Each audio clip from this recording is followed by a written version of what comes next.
lớn nhất hoặc là một trong những cái công việc mà mình đang làm là tạo những hội cho cộng đồng Việt Nam trao đổi đối thoại với nhau giữa các thế hệ khác nhau. Hồi nãy Quyên cũng nói là giữa những demographics và những người từ các thành phần khác nhau trong xã hội, thì mình cũng có cái công việc đó ở trong những cái buổi đối thoại mà chúng tôi tổ chức. So Vitam is a nonprofit organization. I'm one of the co-founders of the organization. Our work is to create spaces for difficult dialogue. We also create resources for the same thing.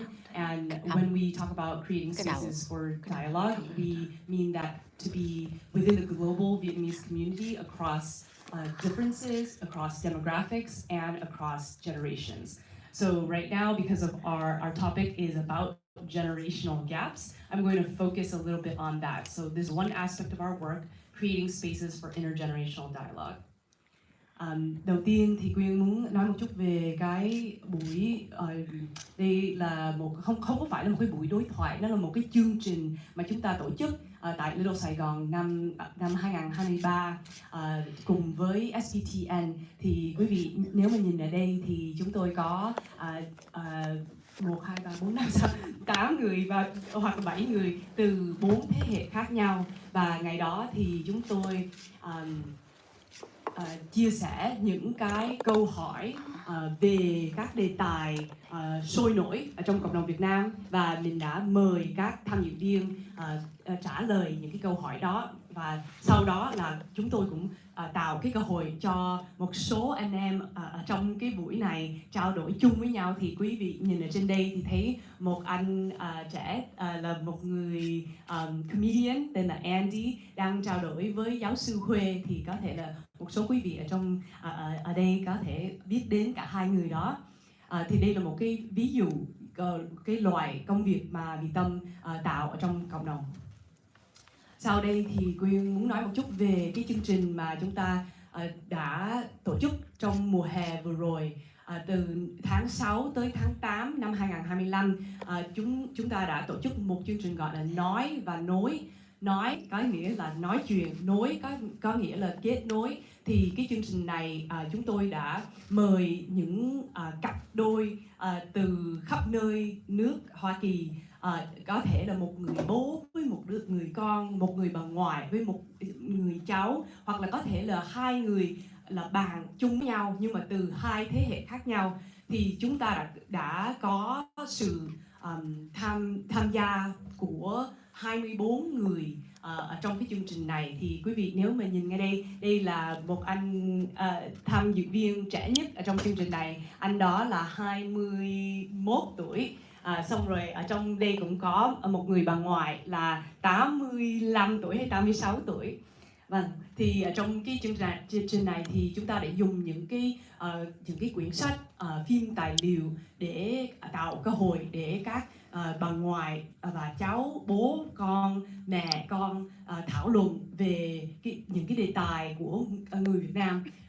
Thì ở trong phòng ngày hôm nay chúng ta có một số người nhà văn và người đạo diễn cho các tác phẩm của cái chương trình này. Thì có cô Christina Võ là đã viết một cái dual memoir với cha của Christina, gọi là Việt Nam của con, Việt Nam của cha. Thì chúng ta đã dùng cái đó tại vì có ở trong cả hai bản tiếng Anh và tiếng Việt. Thì vì vậy thì những người lớn tuổi có cơ hội để đọc nguyên cái quyển sách đó và thảo luận chung với đứa cháu hoặc là đứa con của mình.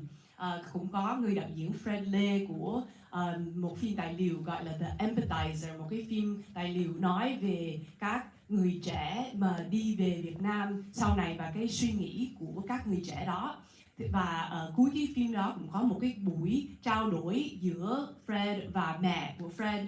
Thì cái đó nó tượng trưng cho cái công việc mà Vitam đang muốn làm, là làm sao tạo cơ hội cho các thế hệ khác nhau có thể nhìn nhận nhau, hiểu về nhau và nói chuyện với nhau. Có Quyên chỉ muốn play cái clip này nhanh xong rồi sẽ kết thúc bằng của Quyên.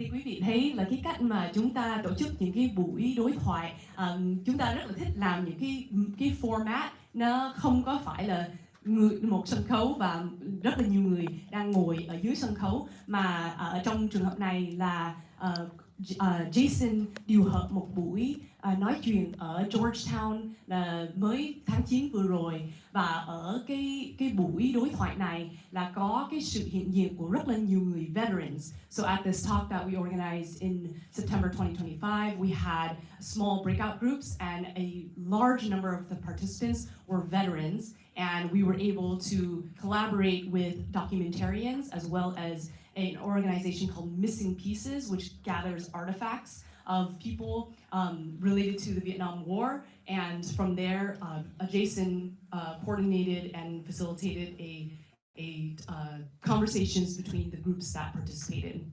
And lastly, mới vừa rồi tháng 9 thì trong lúc Jason đang ở Georgetown thì Quyên đi Chicago, và Quyên đã điều hợp các buổi đối thoại cùng với thêm một thành viên của Vì Tâm tại Chicago. Đây là sau khi mình chiếu bộ phim The Empathizer thì chúng ta đã mời các tham dự viên của cái buổi đó để nói chuyện và thảo luận về cái bộ phim đó. Cái bộ phim đó có những đề tài đôi khi là những đề tài hơi khó khăn cho cộng đồng Việt Nam để nói đến. Tuy nhiên chúng ta rất là vui là có sự hiện diện của một sĩ quan Việt Nam Cộng Hòa đó, và có một người đã làm việc rất là lâu năm ở cộng đồng Việt Nam ở Chicago, và chú đó cũng có tham gia cùng và chia sẻ những cái suy nghĩ của mình với các người tham dự viên của buổi đó ở Chicago luôn. Và có thể là trong phần hồi đáp sau này thì Quyên sẽ chia sẻ một chút về những cái mà đã xảy ra ở trong cái buổi đối thoại đó. Và cuối cùng Quyên chỉ muốn chia sẻ một số cái bài học, những cái bài học mà chúng ta đã tiếp sau mấy vài năm cái công việc của Tâm. So these are the key learnings and practices that we have gained over our time doing this work. Firstly is to set expectations, so setting guidelines to and building in disclaimers and having groups set expectations. Lúc mà chúng ta tổ chức bất cứ một cái buổi đối thoại nào thì chúng ta luôn luôn bắt đầu với một phần nói về các expectations, không chỉ là của các những người ban tổ chức mà cũng là của những người tham dự viên. Đây là một cách để tạo một cái môi trường an toàn cho tất cả mọi người tham gia. Thứ nhì là build trust, so set the tone for honesty, openness and vulnerability. Thêm một lần nữa, cái đó là một điều rất là quan trọng. Không có lòng tin thì không có thể có một buổi nói chuyện. Thứ ba là anticipate skepticism. So we encounter skepticism of our intentions, recognize that this is a part of the work. Anticipate skepticism là chúng ta luôn biết rằng có thể có một số người ở trong cộng đồng sẽ nghi ngờ về chúng ta. Chính ở trong cái chương trình Nói và Nối có một em rất tham gia và đã xin bố mình tham gia cùng với cô ấy, nhưng bố của cô ấy quá nghi ngờ về Vì Tâm, không biết Vì Tâm là ai, không biết mục tiêu của Vì Tâm là gì, và do đó cô ấy đã trở lại nói với ban tổ chức của Vì Tâm, bố của em quá nghi ngờ về Vì Tâm và em không biết làm gì, tại vì em rất muốn có cơ hội để nói chuyện với bố của em. Thì sau đó đồng sáng viên của Quyên là Jason đã viết một lá thư cho người bố đó để giải thích về cái mục tiêu của tổ chức của chúng ta. Rất là dài luôn, nếu ai muốn đọc thì có thể hỏi Quyên, sau Quyên có thể gửi. Và tuy nhiên người bố vẫn không có chấp nhận, và cuối cùng em ấy không có tham gia được chương trình Nói và Nối. Để chúng ta hiểu rằng đây là một cái, this is a part of the work and so it is. Và cuối cùng là listen deeply. As facilitators and conveners, we practice and model deep listening during dialogue and encourage the same. Thì cái đó là self-explanatory. Bắt buộc phải lắng nghe thì mới có thể trao đổi. Và cái câu cuối cùng nó hơi nhỏ, nhưng mà Quyên có viết là and of course, tất cả những gì mình làm vì tâm, thì đó là cái lý do mà cái tổ chức của chúng ta gọi là vì tâm. Tại vì cái công việc của chúng ta là nếu mà chúng ta làm vì tâm thì chúng ta tin rằng là nó sẽ dẫn đến những kết quả tốt đẹp. Xin cảm ơn. Cảm ơn cô Quyên. Sau đây thì xin mời cô Jolina. Dạ, xin kính chào quý vị và cảm ơn ban tổ chức đã cho em một cơ hội để đến đây hôm nay. Và tiếng Việt của em không có giỏi thì em sẽ nói bằng tiếng Anh, xin lỗi. But first off, a little bit about myself. I come from a very big Vietnamese family. So there's 9 of us, our 2 parents, 4 girls and 3 boys. My parents always grew up telling us all about their stories of how they came over on the boat, they were here. And growing up, we always knew about it, and I always had that head knowledge of, wow, there was so much sacrifice that went on. They witnessed so much horrors and like hardships in the nights, no food. But truly growing up, I don't think I really had that understanding of their sacrifice, truly, to even begin to understand why it is important to keep my Vietnamese roots and to be able to carry on and like tập nói tiếng Việt, which is why I'm so bad right now. But all it is right now, it has definitely shown me and gotten me to where I am in my work today. So today I work at Golden West College. This is a community college, and I am a senior specialist for equity and special programs. And basically how I got into this position to even begin with was someone saw my passion for, event planning, the Vietnamese community, and then they asked me, there was this new position for Asian American, Native Hawaiian, and Pacific Islander students where we were able to do programming for these special populations to really bring them into the community of Golden West College. So upon taking on that role, I was then able to elevate the students, elevate opportunities for them. How I actually met Anchel Tui actually was inviting him to our campus to help us with the 50th Fall of Saigon commemoration earlier this year, which was an amazing opportunity. And just all in that, Golden West College, I see it as a very great opportunity to better connect with not only the younger generation of our Vietnamese community, but the older one as well. As community college, as you all know, is just so vast and so open to everyone. I mean, anyone can take classes for free. The older generation, if they don't know the English language yet, they can come join in and take those language opportunities for free. There's so many opportunities out there, and I feel like there was just so much lack within our community and the knowledge of it. So now in my work here today, I really seek to strive us to how can I really bring these opportunities to our community members, not only the young, the older, bring them together as well. So actually this past Friday, I got an email and they approved our application for a Vietnamese employee resource group. So it's going to be the very first one at Golden West College, which I'm very excited for because then now we are able to pull together all of our Vietnamese employees, anyone who cares, for us all to advocate for our students. They are the ones who understand how they feel, whether they be older and younger students, and to be able to carry that into the work that we do each group. I'm very excited as to what this group is able to bring together for our community. And finally, touching on the other side of my background and my work in the community, I'm also the Executive Vice President for the Union of Vietnamese Student Association, Phó Ngoại vụ cho Tổng hội sinh viên, and I recently started in this position this past May, and I'm very new into it, but the first and biggest thing that I've learned since beginning is the value of bridging and opening up the opportunities to converse with our elders.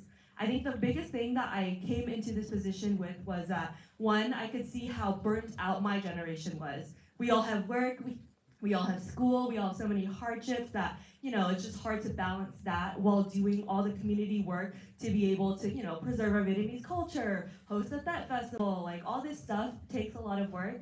And the biggest support and backbone that I've been able to receive is from các anh chị, like all of our alumni who've just been so open-ended with open arms, even if they might have been turned away in like past generations. I've seen how so many of them have been so open to just giving us help. Like I express anything about finances or even like trash, dealing with that for the festival, or just any realm of it, they're always so open to be able to bring us all together. So I think all in all, the biggest thing that to what keeps me in my position here today as Executive Vice President for UVSA is really to be able to connect together the current generation and the older one. I do think that there's too much of a gap right now in we think maybe sometimes we know it all, we're the ones who are good here in today's generation, but then there's goes beyond that to the knowledge, the history, and the sacrifices that have come from our generations before us. And I do want to be able to bring those people together so that they're truly able to hear one another out and work with each other to build up and preserve our cultures for futures to come. So truly that's what keeps me in the work that I do today. And I feel like I'm just dipping my toes in and I'm barely getting started. So I'm very excited to what's to come. Excellent. Thank you so much, Jolina. Cô Jolina chia sẻ là gia đình của cô là một trong 9 anh chị em ở trong gia đình. Và hồi nhỏ cũng không có nghe được nhiều chuyện về cái vượt biên của gia đình và các gia đình qua đây, nhưng không học hỏi được nhiều về trong tiếng Việt, nhưng về cộng đồng mình thì hiện nay trong những cái cách tổ chức sinh hoạt đó có cơ hội để bây giờ là làm việc ở trong trường đại học và tạo ra cơ hội bây giờ qua cái đại học đó thấy cơ hội không những có giống như đem được những cái chương trình từ cộng đồng tới cái đại học và có những chương trình trong đại học để giúp đỡ cộng đồng mình luôn, giống như một cái khía cạnh mà mới được giống như approval là giúp về employment, right? Cho ăn công việc làm trong cộng đồng nếu mà cần những cái tips đó. Một khía cạnh khác Jolina làm việc là cho tổng hội sinh viên và thấy là thật sự tổng hội sinh viên có thể là nói là một trong những tổ chức trẻ lâu dài nhất trong cộng đồng mình từ 1983 và đã có nhiều thế hệ đi trước. Thì trong cái khía cạnh của Jolina là giúp giữ nối cái thế hệ đó vì có nhiều tiềm năng trong mấy chục năm qua. So thank you so much to our panelists.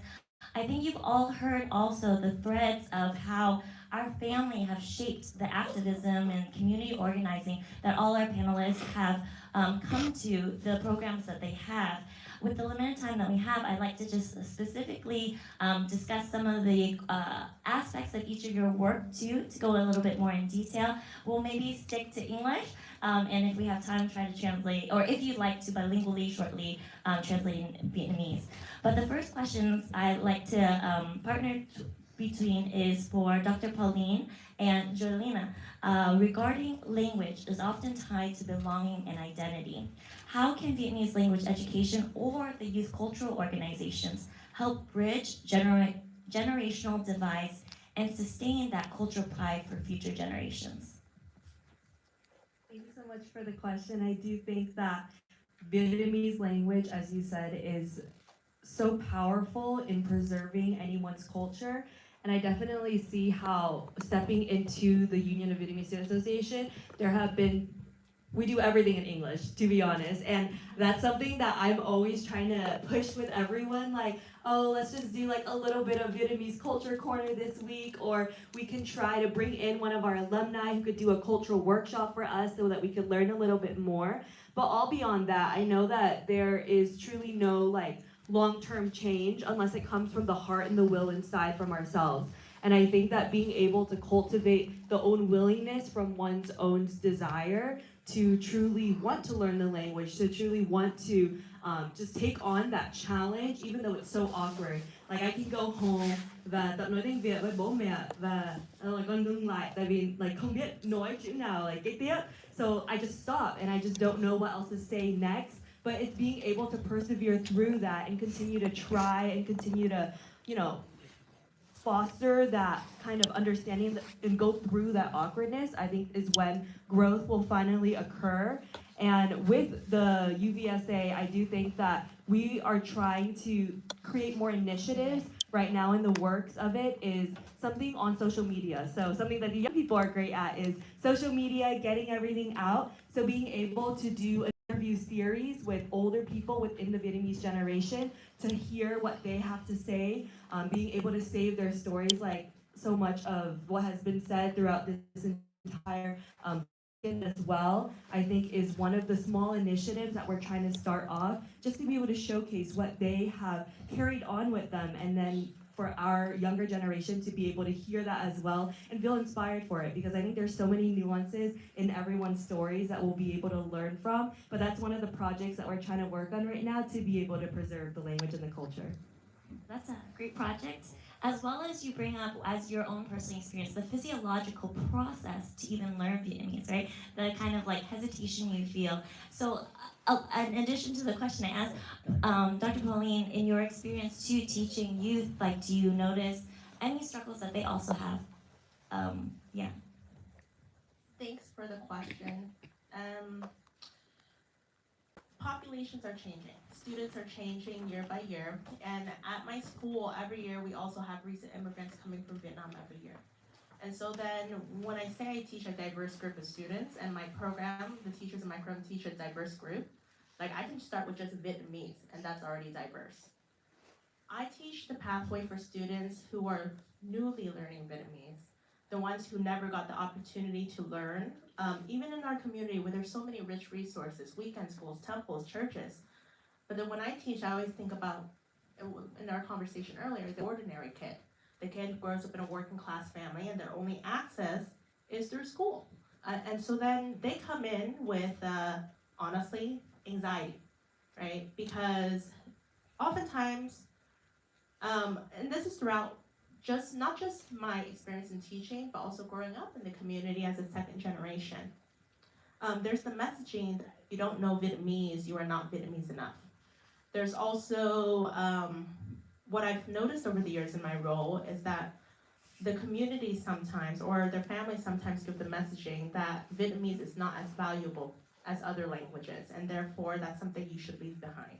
I've had students who had to fight to learn Vietnamese, meaning that they had to go to their families, try to say, please let me take Vietnamese, parents say no. Then they go to their counselors, please tell my parent, because I can't tell them in Vietnamese why I want to learn Vietnamese. And so then it becomes a fight, right, within the household, because these children want to talk to their communities, they want to feel a connection to their families, but then I do feel like sometimes, like there's this, maybe this understanding or misunderstanding that every Viet child in OC has access to learning the language. And even though we are a really rich community in that sense, there's a lot of resources. Again, I always think about the kids who are not connected to those resources. And so then even for the kids that go to weekend school or go to temple, they come in still with nervousness. And so in my role, and I'll just speak for myself in this, is to make them comfortable in the classroom, to make them feel like they belong, that they do belong. So when I teach, my pedagogy includes gamifying Vietnamese learning, making sure that it's fun. When they come in, they have to be smiling. And how do I make them smile? I don't say, hey, you better smile. I make it so that the classroom is a fun place for them to be, that they can be themselves in all their Vietglish glory, you know? And so then that's where it starts. They have to feel comfortable. And once they're comfortable with their peers and with their teacher, that's when they're willing to listen. And once they're willing to listen, that means they're willing to learn. And so a lot of it is about emotional connection when it comes to teaching. It's not just about curriculum. It's not just about what we want to pass down to the youth. We have to make sure that they feel a connection to the people in the classroom before they want to learn.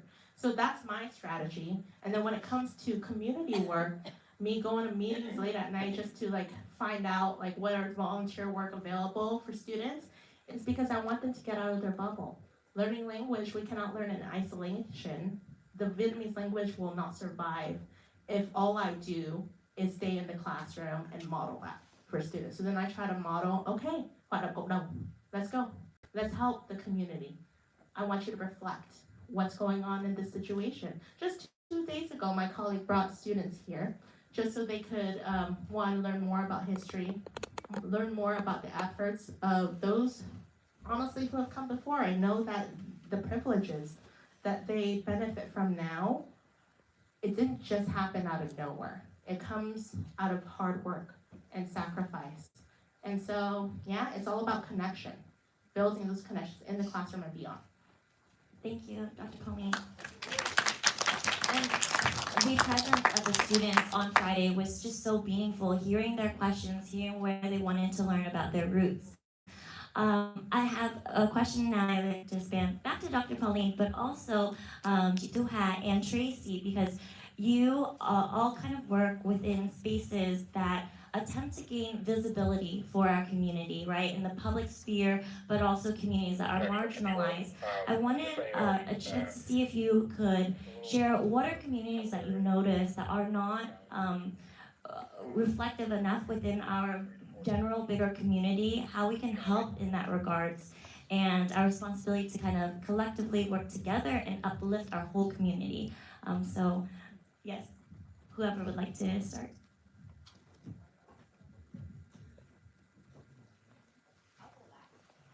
Okay, Paulina's decided.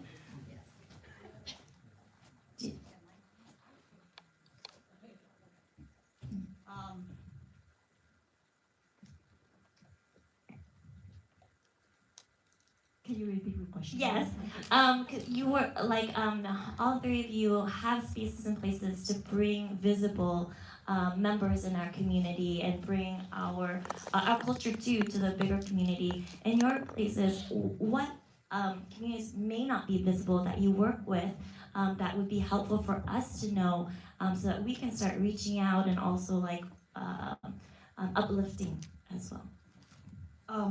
When you talk about the Vietnamese community and what community that alone left behind, I would say. In terms of, from my experience and my work, a majority of, I reach out to a lot of younger generations because, and I think for the family struggling, especially mom and dad working 12 hours a day, multiple jobs, those younger generations from that family struggling in terms of parent, missing the parent at home, working. I've been working with a lot of families, those that we actually providing, myself is, we come to the family, we talk to the kids, we provide mentorships and homework, and at the same time, the financial struggling from the family that the kid was experiencing, right? And basically for us as a member of the community, we have to be case by case, individual, reach out, providing transportation as well, providing assistance, especially for Sunday school. Sometimes we have to provide pick up the kid to come to the temple for learning the language. That's one of the things that we struggling at ourselves as how we be able to provide help effectively.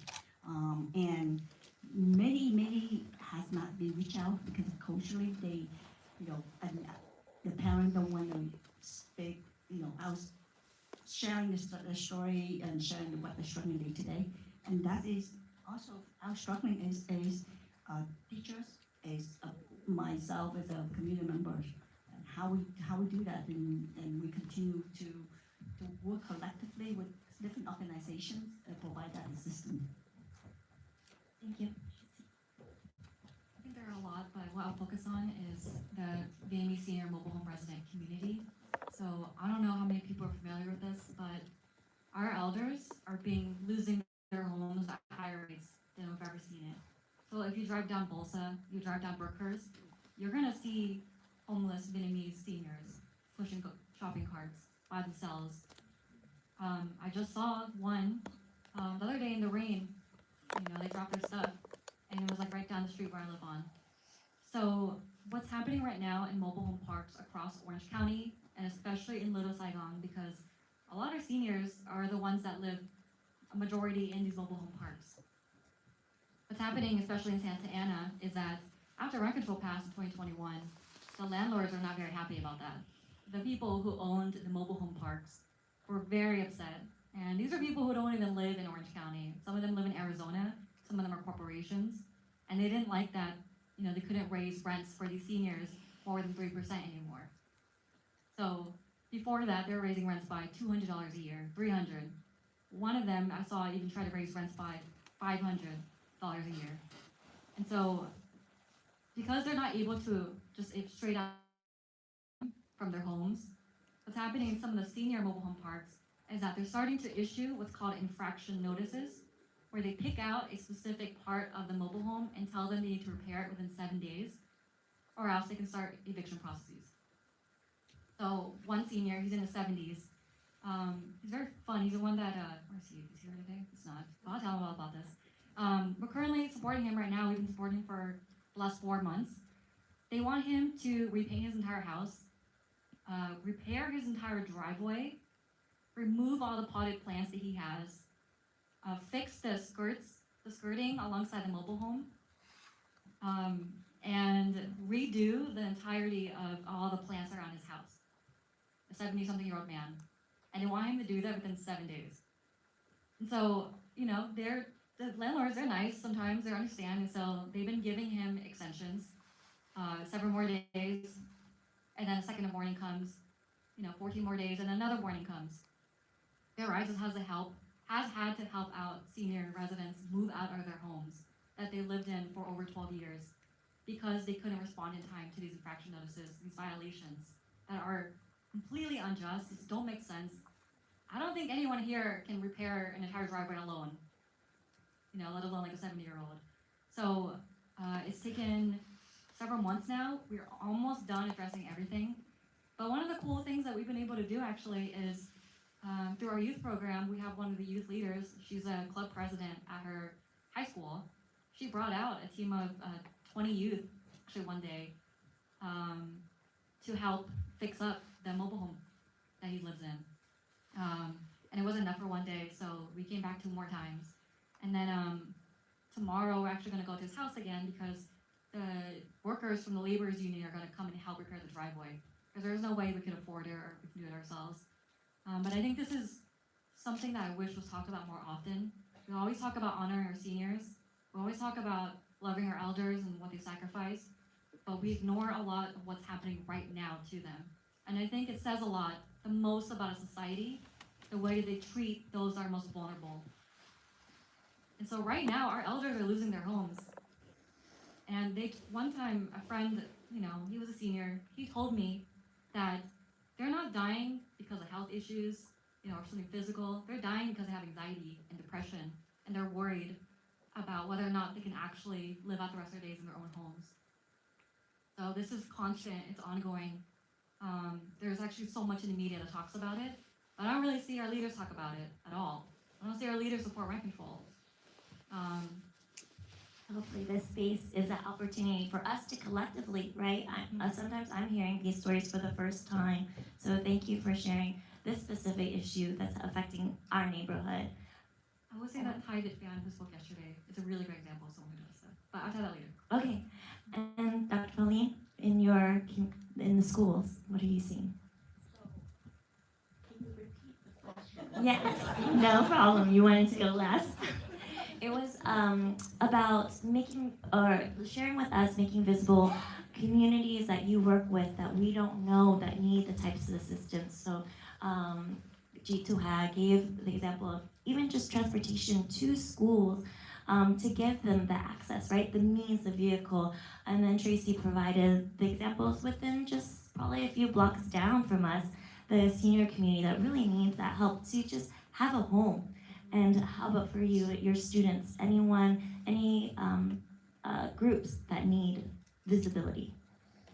I think it connects to both of what they mentioned. Students who experience homelessness, families that experience homelessness. I've noticed over the years that there is an assumption that just because someone is Vietnamese and doesn't speak up in class, it means they're doing okay.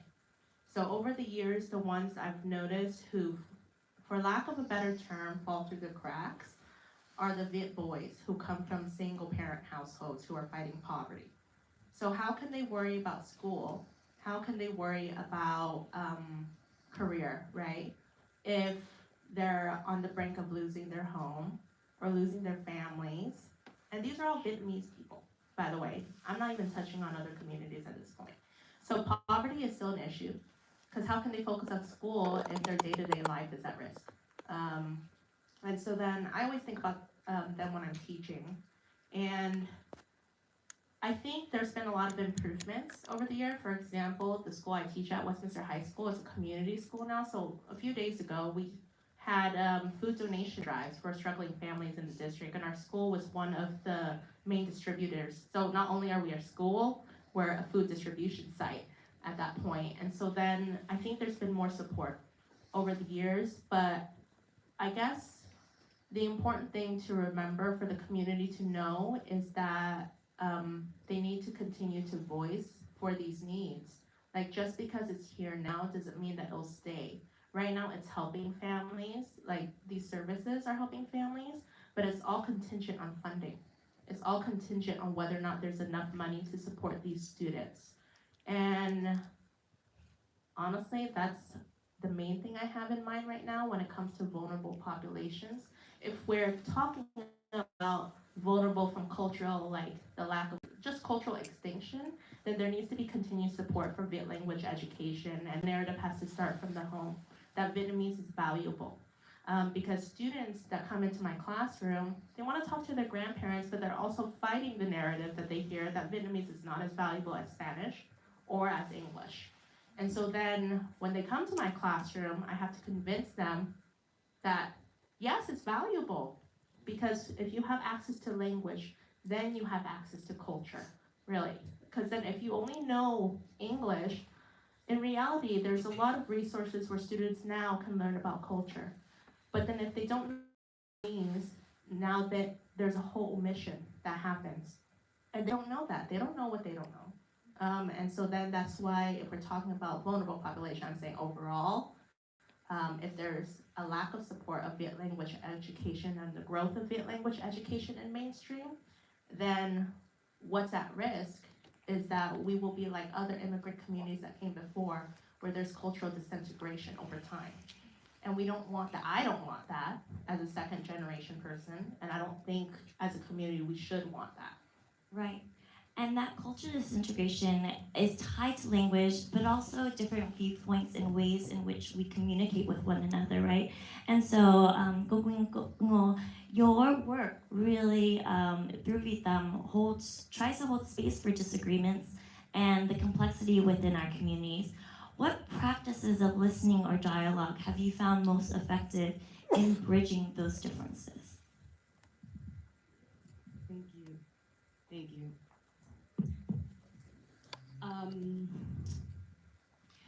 I was thinking about something that Dr. Pauline said earlier. She said, in order to preserve language, you have to, and I was actually going to ask you to repeat the thing that came afterwards. Do you remember what you had said? You said, in order to preserve language, we must, or we have to, do you remember, or it's your opinion, so maybe. Sure, like, to my understanding, right? In order to preserve culture, we have to preserve language. Because if a kid only knows English, there's only so much they can learn about Viet culture. To know Vietnamese is to have access. To have access, that's the word that, thank you. And I was listening to Dr. Pauline say that, so in order to, the panelists' work is about creating resources and access. In my work with Vitam, in our work with Vitam,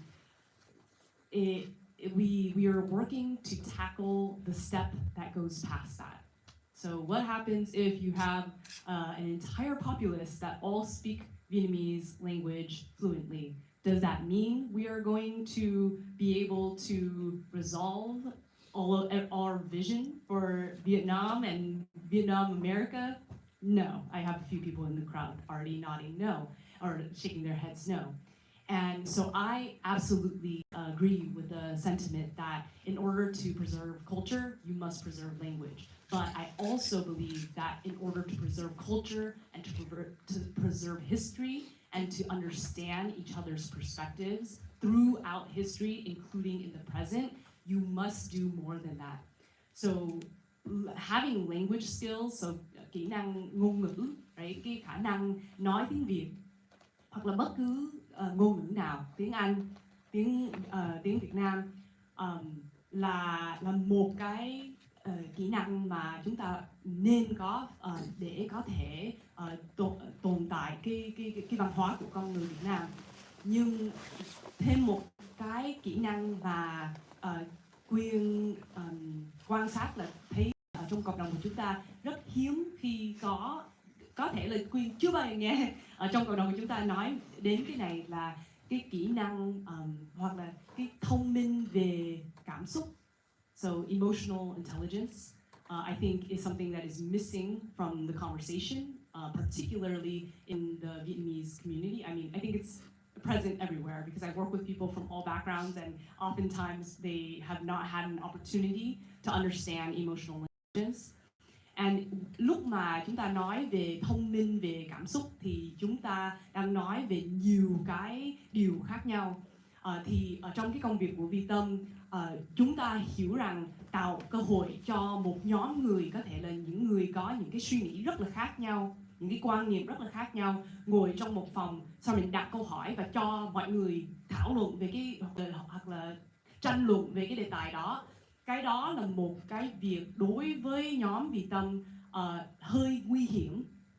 Tại vì nếu các tham dự viên của cái chương trình đó chưa từng nghĩ về cái sự thông minh về cảm xúc, có nghĩa là lúc tôi cảm thấy đang hơi khó chịu thì lúc đó tôi làm cái gì? Có thể là lúc mà tôi bắt đầu thấy hơi nóng nảy về một cái suy nghĩ của một người khác, một người đang ngồi trước mặt mình, và thay vì nghĩ, họ đặt cái câu hỏi là vì sao tôi đang khó chịu, vì sao tôi đang hơi giống như ở trong lòng thấy đó hơi khó chịu, khó thở, là mình thay vì bước lại và có thể là thở một chút. Ngày hôm qua bác sĩ Đông Xuyến có nói là lúc mà chúng ta thấy đang hơi bị cảm kích thì nên tìm cách để thở, tại vì thở là cái cách để heal con người của chúng ta.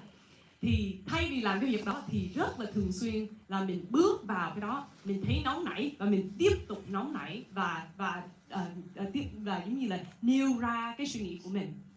Thì trong cái công việc của Vi Tâm, cái cách mà chúng ta hồi nãy Quyên nói là chúng ta tạo các resources, so we create resources and spaces for dialogue. So in the resources that we create and share, a part of that is this piece that I'm talking about. So about de-escalation and de-triggering conversations.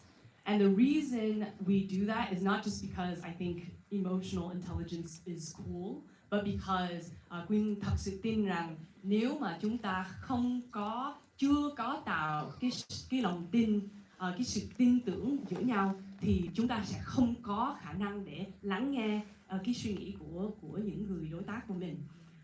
Thì chúng ta có một số cái resources về cái đó, và Quyên chia sẻ một cái nhỏ thôi. Ở trong một cái tài liệu mà Vi Tâm có huấn luyện là chúng ta nói về cái gì đang xảy ra lúc chúng ta bị cảm kích, là triggered. Thì lúc mà chúng ta bị triggered là cái nguyên nhân là ở trong cái óc của mình, the brain. When we get triggered, what's happening is something that is inside of the brain, and it's in the center of the brain, which is called the limbic system. And when the limbic system when you're experiencing a trigger, what happens is that center of the brain becomes active. The part of our brain that processes facts and logic, so cái đầu óc của mình lúc mà chúng ta nói về logic hoặc là những cái kêu bằng rationality, thì lúc mà chúng ta đang muốn hiểu về một cái thì ngày nay, cảm ơn Jason, lúc mà chúng ta nói về cái đầu óc, lúc mà một cái trigger nó xảy ra là nó có thể là bất cứ cái gì, có thể là nhìn một cái mặt của người đó hoặc là thấy một cái gì đó, hình ảnh, và mình đã bị cảm kích rồi. Nhưng mà hồi nãy Quyên nói là ở trong cái limbic system thì ngay đây ở giữa cái đầu óc đó là lúc mà mình bị trigger á, là nó nằm ở đó. Nhưng mà cái phần prefrontal cortex là lúc mà mình nói về lịch sử, nói về sự thật, nói về tin tức, cái đó là cái prefrontal cortex. Nhưng mà lúc mà mình đã bị cảm kích rồi thì cái prefrontal cortex nó không còn tác dụng nữa, là chúng ta không có thể lắng nghe lúc mà cái phần giữa đó, cái phần màu xanh nó đang bị alert. Thì ở trong cái slide kế tiếp là mình sẽ thấy Um, yeah, thì ngay đây nó kêu là this part of our brain does not and cannot listen to reason. Thì lúc mà chúng ta nói là vì tâm là tạo cơ hội để trao đổi về các đề tài khó nói đến, thì đương nhiên là chúng ta phải nghĩ chúng ta có những cái gì mà sẽ làm cho mình không có thể nói chuyện với nhau. Thì một trong những cái cách đó là những cái tài liệu giống như cái tài liệu về triggers và cái emotional system của con người. Yeah. Cảm ơn cô Quyên rất nhiều. Mong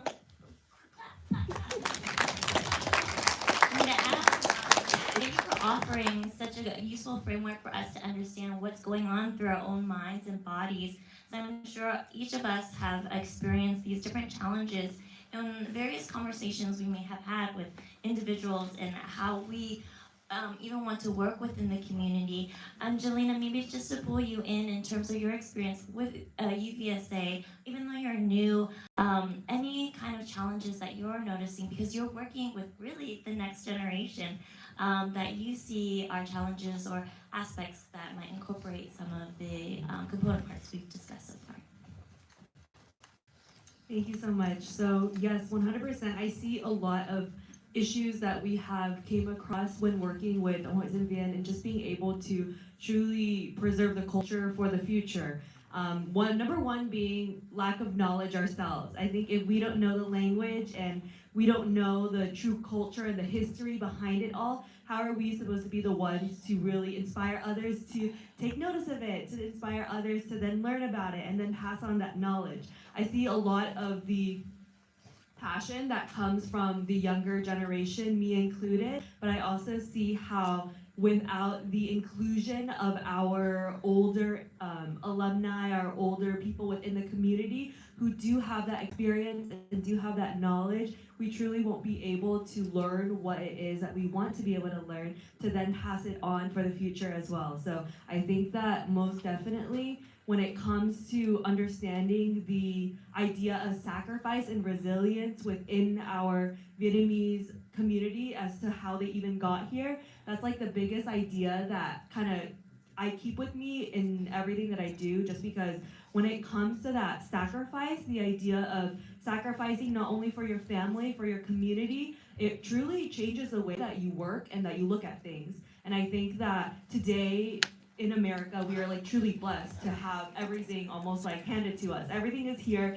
everything is really available, and it's really easy to forget the idea of sacrifices. We don't have a strong need to sacrifice for others, but being able to, remember those stories of our older alumni and our parents and our grandparents, I think it keeps us grounded in the work that we do.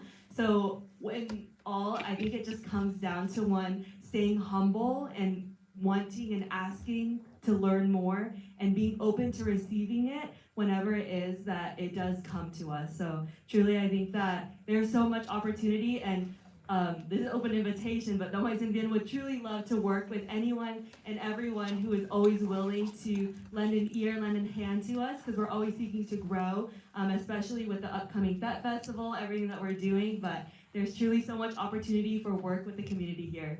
Yeah, thank you, Jelena. And you raise up a really good point that for us youth, there's a call for us to stay curious and be curious, but in that curiosity to learn from our elders, right?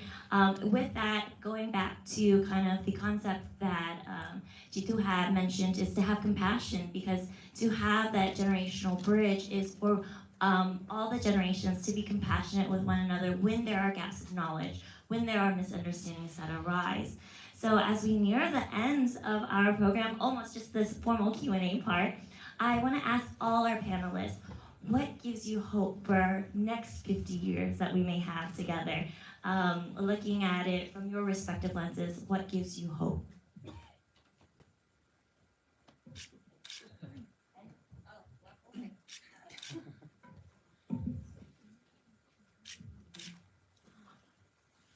My students give me a lot of hope. Like just the teaching profession in general. Every day I work with more than 160 something students, right? Some years it's over 200 when classes are full. and 99.9% of them are Vietnamese youth, but they're all very diverse. And so what gives me hope is their enthusiasm, right, to want to learn about their culture, their enthusiasm to grow. And I want to help cultivate that. And so when in my role and when I work with my colleagues, we all come from different generations as well. But our bottom line is always wondering what's good for kids.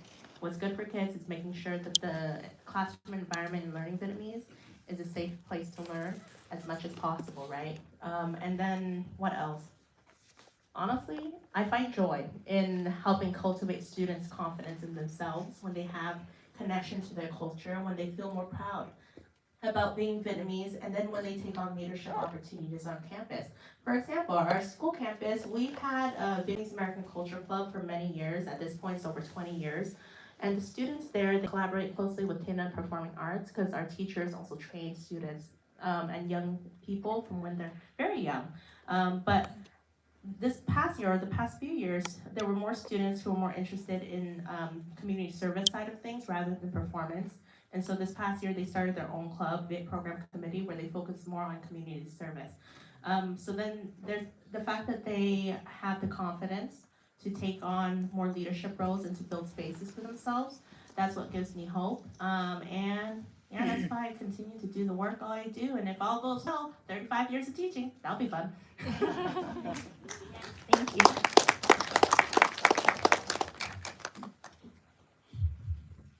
So what gives hope? Let me share this little story. So I grew up here, living in Little Saigon for 40 years, and I see the evolution of Little Saigon changes a lot. And what gave me hope is now you see the second, the third, almost the fourth generations grow up here.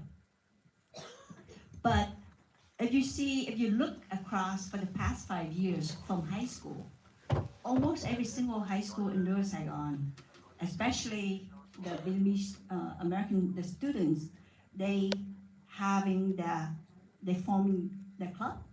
They're very interactive in school, and almost every single year you see culture night. Every single high school they have a culture night promoting the Vietnamese heritage, history, art, music, and they themselves perform it. That's hope of today. And I want to see the next 50 years is what I want to see is not just the growth of the youth, but also at the same time, I promote the civic engagement. I promote that a lot of our young generation stepping up. Don't wait. And this is my message to you, all the youth out there. Don't wait for leadership. Step up and claim it. Because that's how you start your own chapter, your own path. You had to claim it. Nobody gave it to you. It's not privilege, it's earning. So that's my message to you. And what I want to see in the next 50 years, the past 50 years, our parent, our uncle, they come here with trauma. Us, we inherited of their sacrifice. And to me, is what you step up, and I want to see clarity is to carry that clarity with us, to carry the clarity of what democracy means, the clarity of what the community matters to us means, and at the same time to clarity your identity. Proud to be the Vietnamese American, but at the same time, come back to Dr. Pauline, language is a bridge for all of us. Without a language, there is gap of understanding from the cross generation, from our grandparent generation, from our parents' generation, and even among us. So we got to get the language across, we get to promote. So let me put my hat on as a public servant. Our job as a public servant, we need to promote advocacy for the program, for the funding, to expand the language in our school. Because if you look at right now in Little Saigon alone, I'm not talking about across the country, the language program is very limited, very selective. even the school district is very selective in certain school. Not every single school have the language classes. Not every single one of them. So for us as a community, as a parent, each of us we need to advocate to expand that program, to continue funding, and especially for VHM, for the museum, we need to expand that as well, because their responsibility to archive not just the artifact, the story, right? So we need to, each of us have to step up to advocate for that, so that our kids for the next 50 years, our next generations for the next 50 years, still continue to rise from what we paved the path of today. Thank you.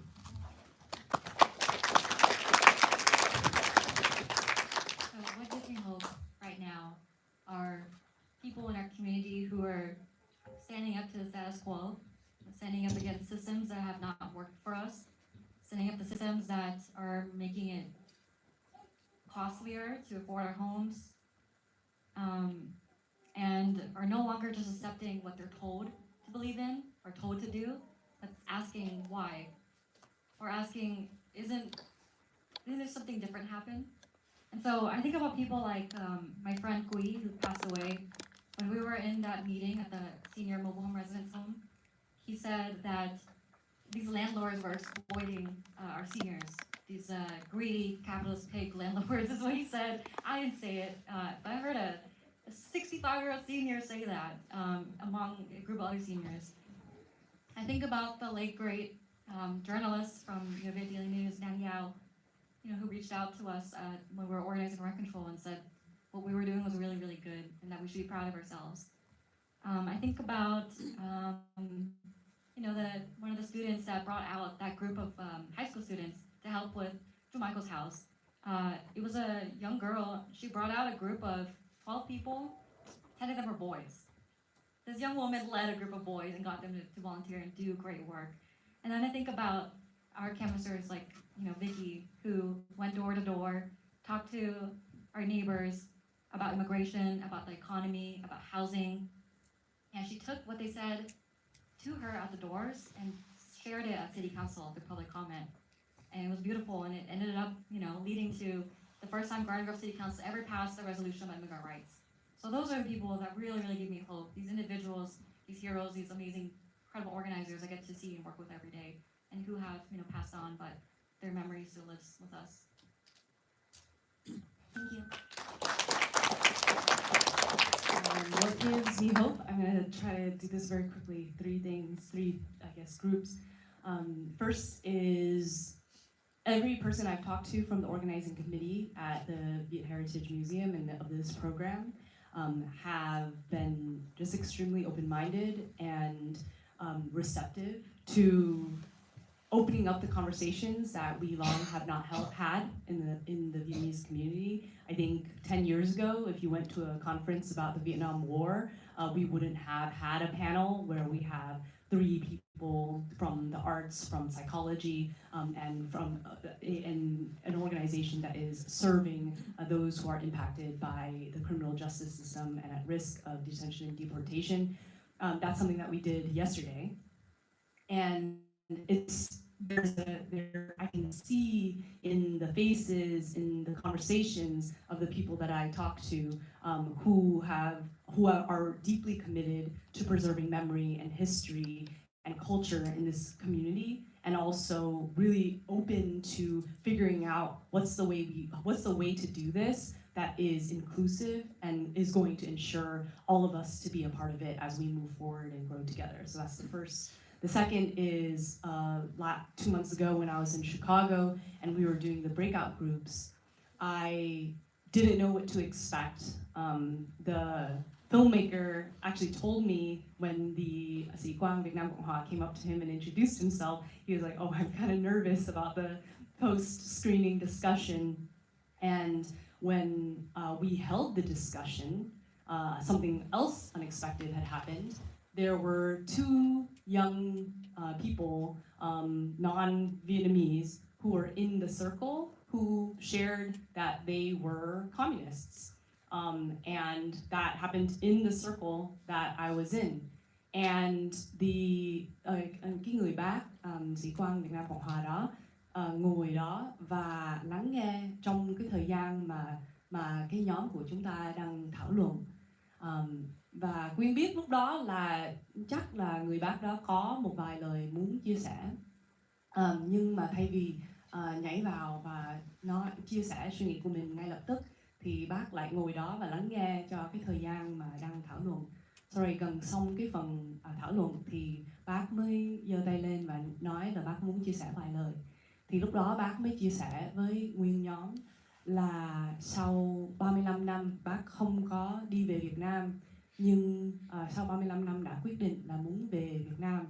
Bác không có một cái sự thù hận gì ghê gớm, nhưng có hai điều mà bác rất là muốn làm. Thì cái đầu tiên thì bác muốn trở về cái nhà của người mẹ của bác mà đã phải sau khi rời Việt Nam là phải bỏ lại cái nhà đó. Thì bác muốn trở lại nhà đó để coi là bây giờ thì cái nhà đó là đã đến đâu, là cái gì, là có cái gì ở đó. Cái lúc trở lại thì không có gì ở đó hết, chỉ có cái căn nhà đó và không có ai đang sống ở đó, không có công việc gì đang xảy ra ở cái nhà đó. Thì bác mới thấy là cái đó là nó chứng nhận là mặc dù lúc mà bác đã phải vượt biên, phải rời nước, thì cái điều mà chế độ mới nói sẽ đã hứa với người dân thì cái đó nó lại không có xảy ra với cái căn nhà của mẹ của bác. Thì cái đó là cái điều đầu tiên mà bác chia sẻ. Cái điều thứ hai mà bác đã chia sẻ là bác nói là bác chỉ muốn trở về để sửa những cái điều một của các chiến hữu của bác trong chiến tranh. Nhưng mà lúc mà bác trở về thì lại bị từ chối, tại vì nhà nước lại cấm không cho bác làm cái điều đó. Thì bác lại chia sẻ cả hai cái câu chuyện này từ cuộc đời của bác, và tất cả mọi người trong nhóm lại ngồi đó và lắng nghe. Và mặc dù có một người Mỹ trắng ngồi đó và anh ấy là một người nói là tôi là một người cộng sản, nhưng mà anh ấy lại ngồi đó lắng nghe bác đó và hoàn toàn hiểu cái lý do mà bác đã có những cái suy nghĩ và những cái tin tưởng của bác. Thì đó là cái điều thứ nhì mà gây một cái sự hy vọng đưa cho Quyên một cái sự hy vọng. Và sau đó thì đương nhiên là các người tham dự viên có nói chuyện với nhau, trao số điện thoại để tiếp tục nói chuyện với nhau. Và cái điều thứ ba mà cho Quyên hy vọng là mẹ của Quyên, hồi nãy thì tất cả mọi người nói về gia đình của mình, nhưng mà Quyên lại không nói về gia đình của Quyên. Mẹ của Quyên là một người thật sự là một gương mẫu trong cái công việc mà Quyên đang nói là mặc dù mẹ của Quyên có những cái suy nghĩ có thể về suy nghĩ chính trị, xã hội, vân vân, nhưng mà trong suốt mười mấy năm qua là hàng ngày mỗi tuần là Quyên và mẹ của Quyên có những cuộc trao đổi về các vấn đề rất là phức tạp về xã hội, về văn hóa, về chính trị, và cả hai mẹ con lắng nghe nhau. Và cái đó là một trong những lý do mà Quyên rất là mong tạo cái cơ hội cho những cái cuộc trao đổi này xảy ra trong cộng đồng của chúng ta. Tại vì Quyên thấy rõ ràng là những cái cuộc trao đổi giữa mẹ của Quyên và Quyên đã thay đổi cái suy nghĩ của Quyên và đã thay đổi cái suy nghĩ của mẹ của Quyên. Thì Quyên biết là cái đó là I know that it is possible because I've had the privilege of experiencing it day after day, year after year. And I've gotten to the point where my mom is the one who explains to people why I go to the protests I go to, what are the meaning behind the protests that I go to for the past decade and a half. And so that's the third thing that really gives me hope. Thank you for sharing all of those things. For me, I would say that the biggest thing that gives me hope is truly our current generation here today. First off, a few years ago, I was one of those people who hosted the Vietnamese Culture Night, actually. And it was coming back from COVID when there was no one who kind of knew what was going on because we were off because of COVID. No one had participated in it. And coming back to it, I saw the struggles, first off, of being able to recruit everyone to come back be involved with the show. The title of mine was Hai Ban Tai Chang.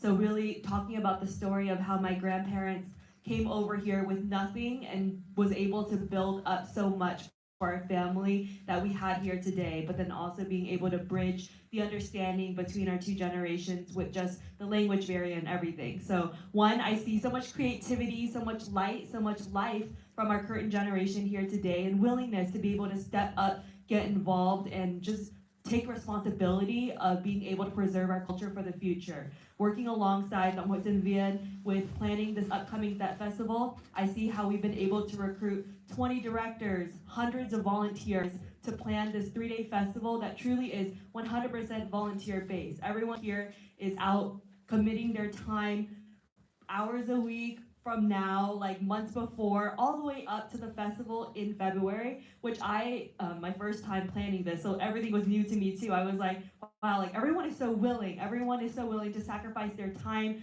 their energy towards this, and truly it's because they love our culture. They want to be able to preserve it for the future.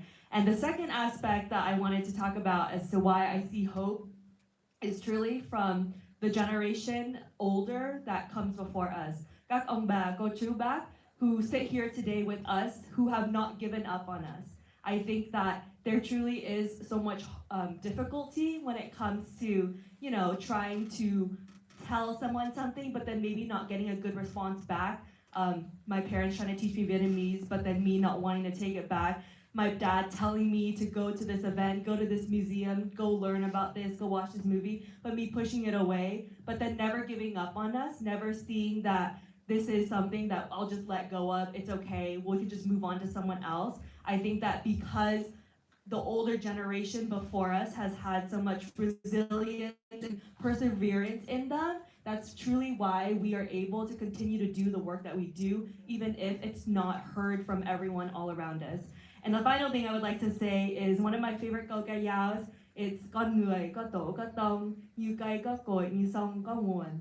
And truly talking about the roots and the history that come before us, I do think it's just so amazing, truly. And just to remember that everything that we do comes from the roots, and being able to preserve these roots for the future is truly why we will all be successful together.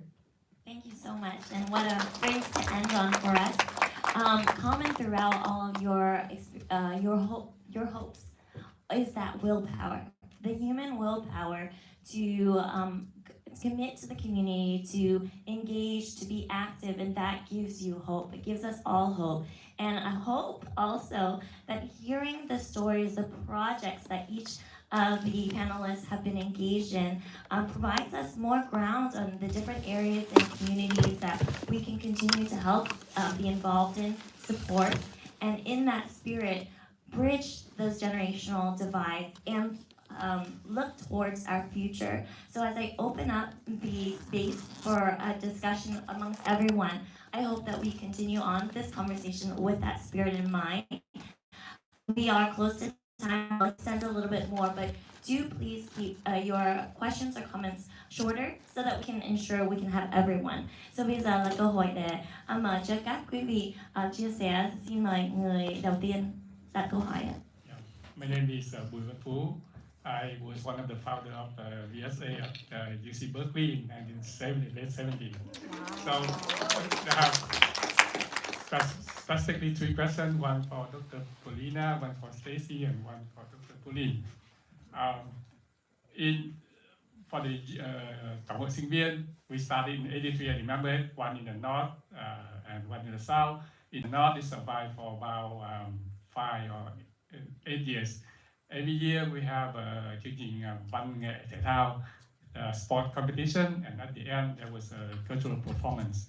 So for Dr. Paulina, what keep the Union of VSA in Southern California, from the last 40 years still going on strong to this day? And for Stacy, you are like a grassroots and lobby group for social justice. With a lot of Vietnamese American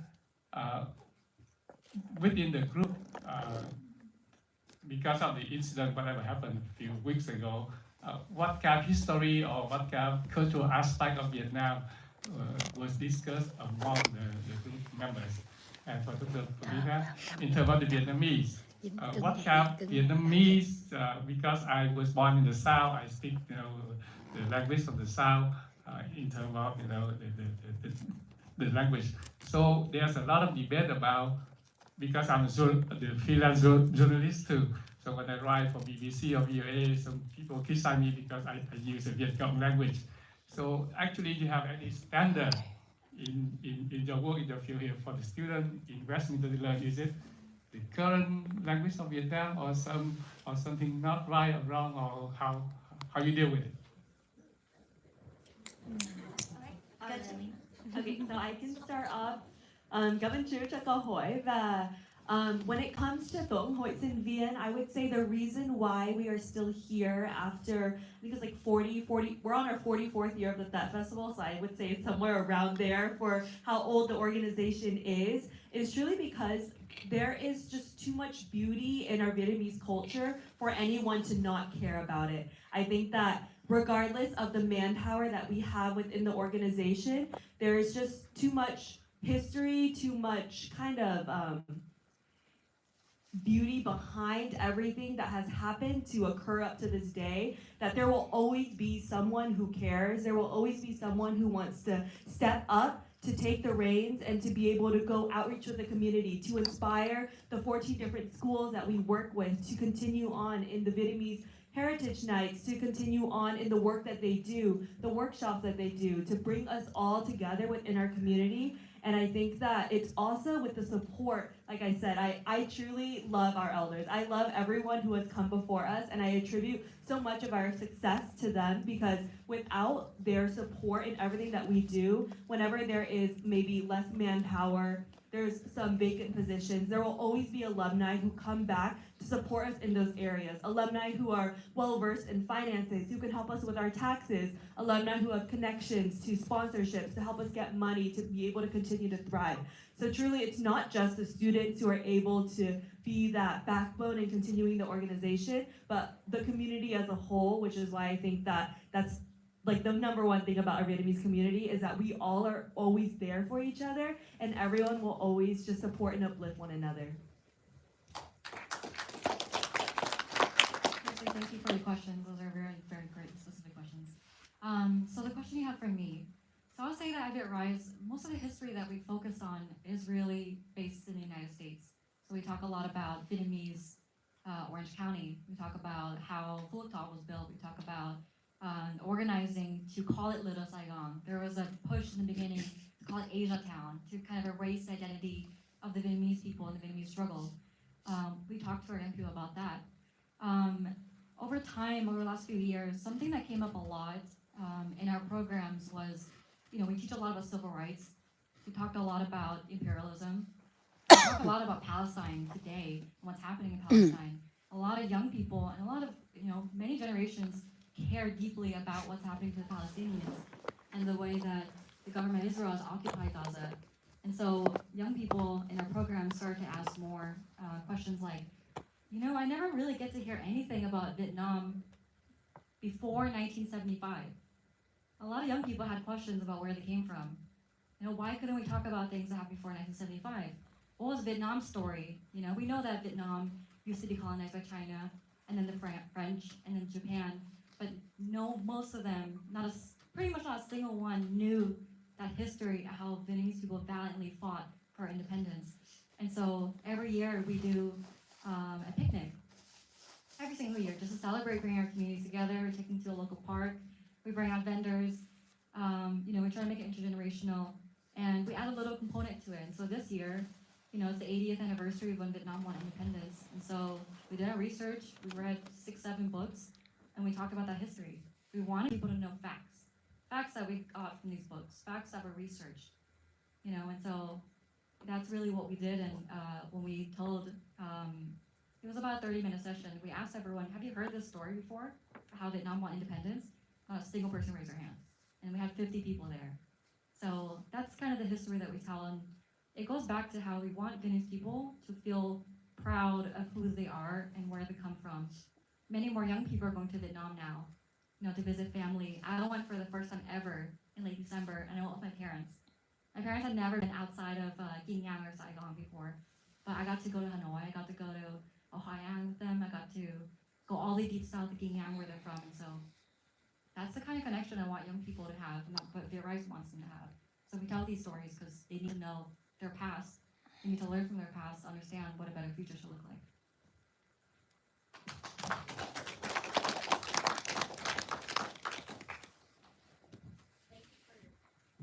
Thank you for your question. It's a very challenging one.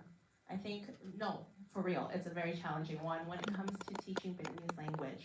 And I can only speak in my perspective as a second generation. My parents, they came here qua Dinh Hao, and so they're in their 70s now. And over the years, as I've taught Vietnamese, I myself have learned about words that are used in Vietnam rather than here, because please keep in mind that I grew up here, meaning that there are certain terminologies that in Vietnam that's used that I was never exposed to. And so the education that I received literally was from community, from teachers in the community in Tha Viet who created curricular texts that really, if like for lack of a better term, is pre-1975 language. But as a teacher now, every year we have incoming immigrants, right, from Vietnam. And so I learned from them, like the language. And in terms of standards of teaching, the curriculum that we use are all US published. Nothing comes from Vietnam. And the main textbook I use, or we use over the years, has been Tiếng Việt Mình Yêu, published from Eastside Union High School District. And so we do stick to the curricular text. We go as a team at my school, Viet team, we go to Tu Nghiệp Sư Phạm every year to learn from all the community teachers because we understand the gaps that we have. And speaking for myself, I understand that there's a lot I need to learn in order to continue the language, but also make it relatable to the young people now. And I expect myself to continue learning in the next few years. As for standard, I think the challenge that will come for Vietnamese Americans now, and whether or not the older generation wants to maintain the language of pre-1975, is the prevalence of AI, ChatGPT. Because now I would say not just in the local area, but across the country, districts might be leaning more towards using AI rather than adopting textbooks. So then that's something we all as a community need to keep in mind, because the material that's available through AI is anything that existed through the interwebs when the internet was first created. And so anything from our elders in the community, there's a lot that's before the time of the internet. And therefore, I think that's one of the unforeseen dangers for the future. Because, say for me, right, I'm second gen, I still need to learn a lot. And then in the future, as technology continues to change, and as younger people might not be able to differentiate between different language uses between Vietnamese people here and in Vietnam, it will continue to be a challenge.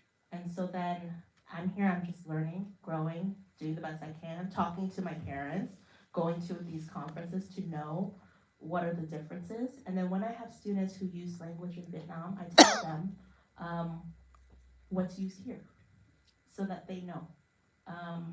Because it's all about expanding knowledge. And usually they're receptive to learning. That's what I find. And that's why I find joy in working with youth, because once you are able to cultivate a safe classroom space, there is room for dialogue and understanding, no matter when a Vietnamese person came from Vietnam, and no matter if they're American born, there's space for dialogue as long as the teacher is willing to facilitate that. So I hope that answers part of your question, but honestly, I could go on about this. Thank you, Dr. Moeen. Thank you for our great answers. I think common in all of your answers was this intent, your intent to learn and know and want to know what makes us proud to be Vietnamese, right? And also a call that you're looking for dialogue. You're finding out information, but also open and welcome to learn from other forms of information. This is just a start. It's not the end all. Whether it's how to have UVSA survive, whether it's learning the past history before 1975, and then the dynamic that we need to navigate with the languages that exist, right? So I hope we walk away with those different elements. Hey, thank you Anh Phú for một câu hỏi rất là hoàn hảo.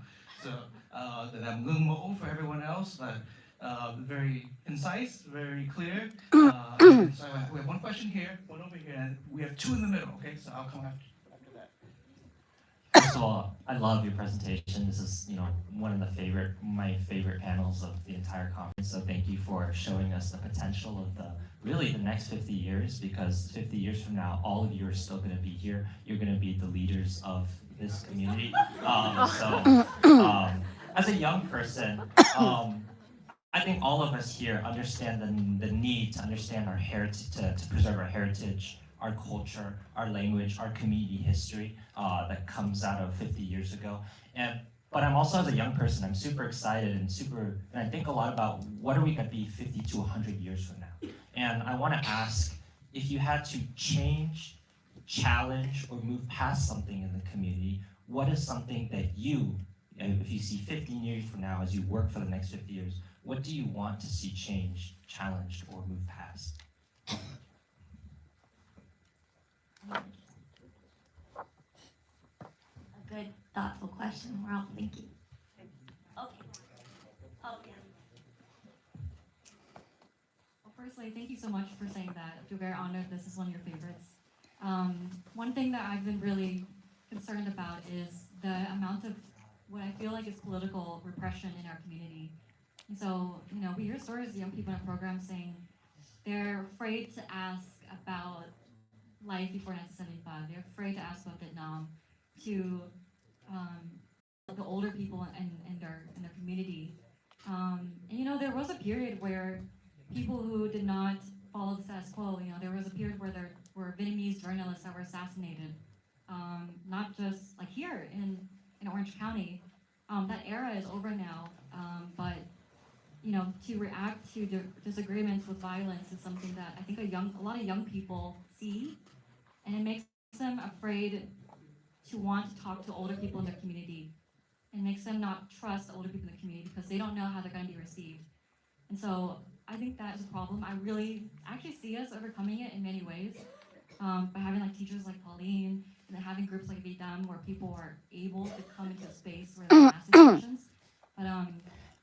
But repression is a serious thing, and we've seen the way that some of our elected officials, what they've done. Like Andrew Doe took $10 million plus, from that were meant to feed our seniors. We have a Congress member that passed a bill, his first bill in Congress, that actually massively expanded the detention of immigrants simply for being accused of a crime. And so not a lot of people are stepping up in our community to push against that, other than, for example, like people like Ty Fan. But we gotta allow more room for discussion, for questions, and we need to make space for young people who want to push against the status quo and see a different type of leadership in government that represents all of us. The question is, what's something, you weren't the one who asked it, it was Joseph.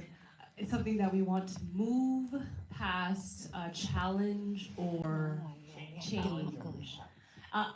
The reason I struggled when you first asked it is because I feel like in what I hear about Vitam's work, it's kind of obvious what I hope and yearn for in the community, which is the capacity to hear each other, reach across each other.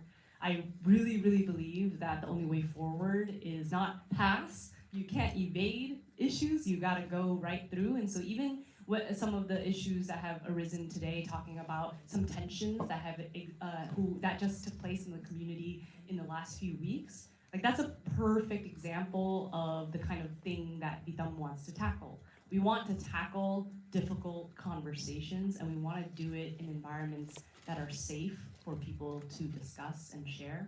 And so I think that's what Vitam yearns for. But what I personally, something that I haven't mentioned at all, is acknowledgement. I think that the last several years have been very, very difficult years, I think globally, when it comes to polarization, divisive politics, not just within the Vietnamese community, but beyond.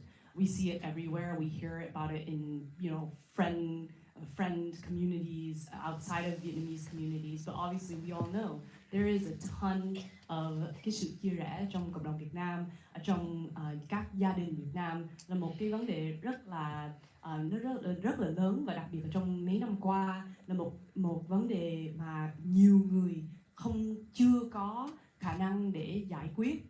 Có thể là giữa những hai chị em với nhau, có thể là giữa đứa con và người bố mẹ. Thì hồi nãy là Quyên có nói về cái khả năng để lắng nghe nhau, nhưng mà một điều mà Quyên chưa có nói đến là cái sự acknowledgement, là cái sự công nhận. Cái bữa đó lúc mà Quyên ở Chicago nói với cái bác mà Quyên hồi nãy mới kể cái câu chuyện đó, là Quyên và bác có nói, Quyên và bác có những cái cuộc nói chuyện về các vấn đề xã hội, chính trị, vân vân. Và lúc mà cả hai người đang nói chuyện với nhau thì mình lại công nhận cái suy nghĩ của cái người kia. Lúc thí dụ nếu có một cái gì đã xảy ra ở trong một cái cuộc trao đổi mà đã làm cho một người đó có cảm giác là họ bị không có được sự tôn trọng của người kia, thì ở trong cái văn hóa Việt Nam, ở trong quá khứ thì cái sự đè nén là một cái điều mà rất là thường xảy ra. Quyên còn có một lúc nói chuyện với mẹ và mẹ nói là đôi khi ở trong văn hóa Việt Nam, nếu không có một lời gì tốt để nói, thà không nói hơn là nói, tại vì nếu mà nói ra những điều không có được vui thì cái đó có thể là một cái loại không phải là giống như là không có tôn trọng người kia. Biết đè nén là có nghĩa là tôn trọng. Nhưng mà Quyên tin là nếu mà chúng ta ở cái câu hỏi của Joseph là what do we want to move beyond or what do we want to challenge? So I would say that is something that I want to challenge. I think the idea that if we want to be able to be in community with each other, there are things we have to avoid and evade. I don't believe in that as a practice of living. And so I hope that we can move past that. And then the other piece of it is that I hope that when there are feelings or when there is harm that takes place, whether in language or otherwise, that we all form and hold the capacity to acknowledge when those things take place. Acknowledgement does not mean that you are accepting fully the perspective of the other person or taking on their stance. But sometimes acknowledgement just means that I hear you, I see you, I know what you experienced, and let's talk about it so that we can move forward.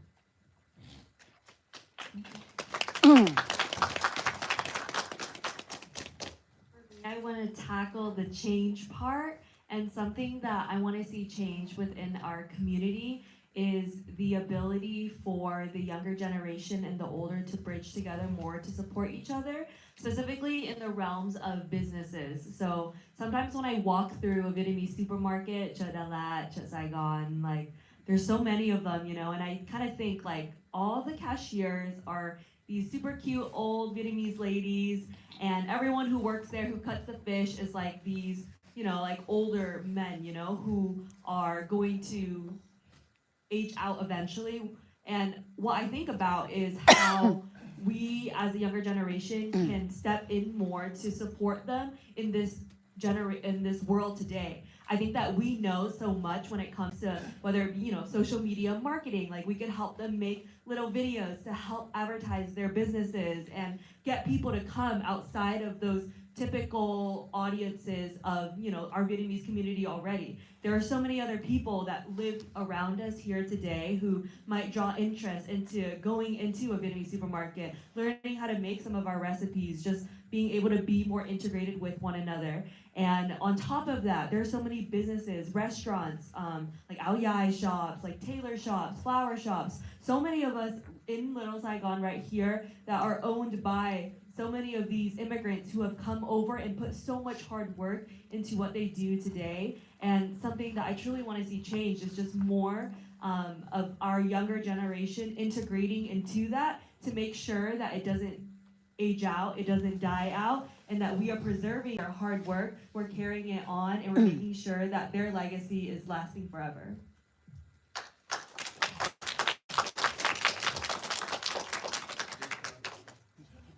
Here. Do you have still a few more comments on that one? Sorry. I want to make a comment on that one. I agree with acknowledgement, and I agree with listening, but it's got to go both ways. So I'm a 1.5. I believe in bridge. Younger generations should listen to the story of the older generations, but at the same time, it's go the other way around, because that will create trust, confidence to help our community moving forward. And acknowledgement also come both ways. The older generation acknowledge younger generation, but at the same time, the younger generation should be acknowledged the sacrifice of the older generation before us, pave their way for us. That's what it had to go both ways. And by doing so, we have to build more bridges. That's each of us. It's that wall.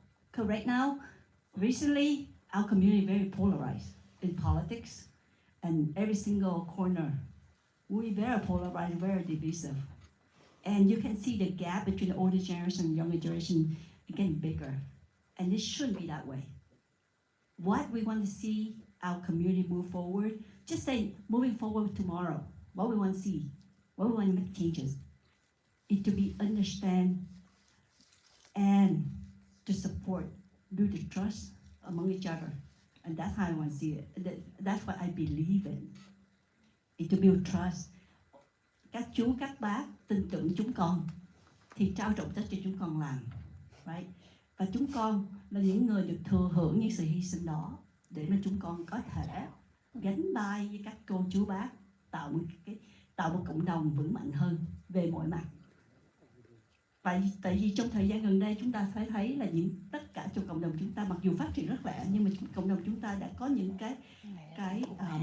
có sự chia rẽ giữa thế hệ. Không phải là chỉ có ngôn ngữ mà chia rẽ về thế hệ, về chính trị, về mọi mặt. Nhưng mà đó không thể nào là lý do chính để mà ngăn trở cộng đồng chúng ta phát triển. Cộng đồng chúng ta cần vượt qua cái thử thách đó để mà cùng sánh vai với nhau. Các thế hệ đi trước cũng như thế hệ trẻ của chúng con có thể sánh vai với nhau để tạo một cái môi trường lành mạnh, một môi trường phát triển tốt đẹp hơn cho cái thế hệ sau. Beautifully stated, the two halves. Dr. Holly, okay, we will extend for 15 more minutes. I know we have quite a few different questions. So if we can keep the questions short, and we'll try to keep the answers also quick. Okay, I promise chị bên này trước, and then in the middle I think we have two, and then one on this side, and then I think So why don't we do this? Why don't we ask two questions at a time? Two at a so time. everybody, Yeah. we can try to address as many as possible. Yeah, thank you. I'm not asking a question, but I want to make a comment. Okay, to challenge the other gentleman. What we're going to do for the next 50 years? My challenge to you is that can we come home peacefully and be united with one family? That's all. Thank you for that lovely thought. Dạ em xin phép nói bằng tiếng Việt nha. Rồi nhờ chị dịch lời tiếng Anh nếu các bạn trên đó không có hiểu ha. Thì trước tiên là em là Vân Kim. Thì em rất là cảm ơn các bạn là những cái bạn trẻ nhưng mà có tâm để xây dựng một cái xã hội tốt đẹp hơn bằng cách là làm những cái công việc xã hội để cho cộng đồng và đất nước Hoa Kỳ này mạnh hơn. Thì có một việc Vân cũng rất là cảm kích khi bạn, xin lỗi nãy Vân quên tên, nói là cái câu là uống nước nhớ nguồn. Vân rất là cảm kích câu đó của bạn. Mà có một điều, những gì Vân muốn hỏi các bạn ở đây là vì Vân không biết nên mới hỏi.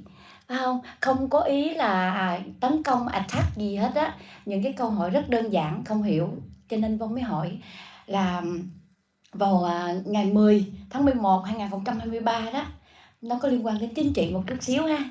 Thì Đảng Cộng sản Việt Nam á, đã ra một cái quyết định nghị quyết 1334 bằng cách là họ đã ban hành cái nghị quyết đó ngày 10 tháng 11 2023 để vận động và phát huy tìm kiếm những tài năng ở Mỹ này, ở hải ngoại.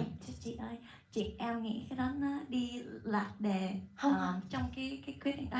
Chị xong Chút xíu Ok, cho mình hỏi.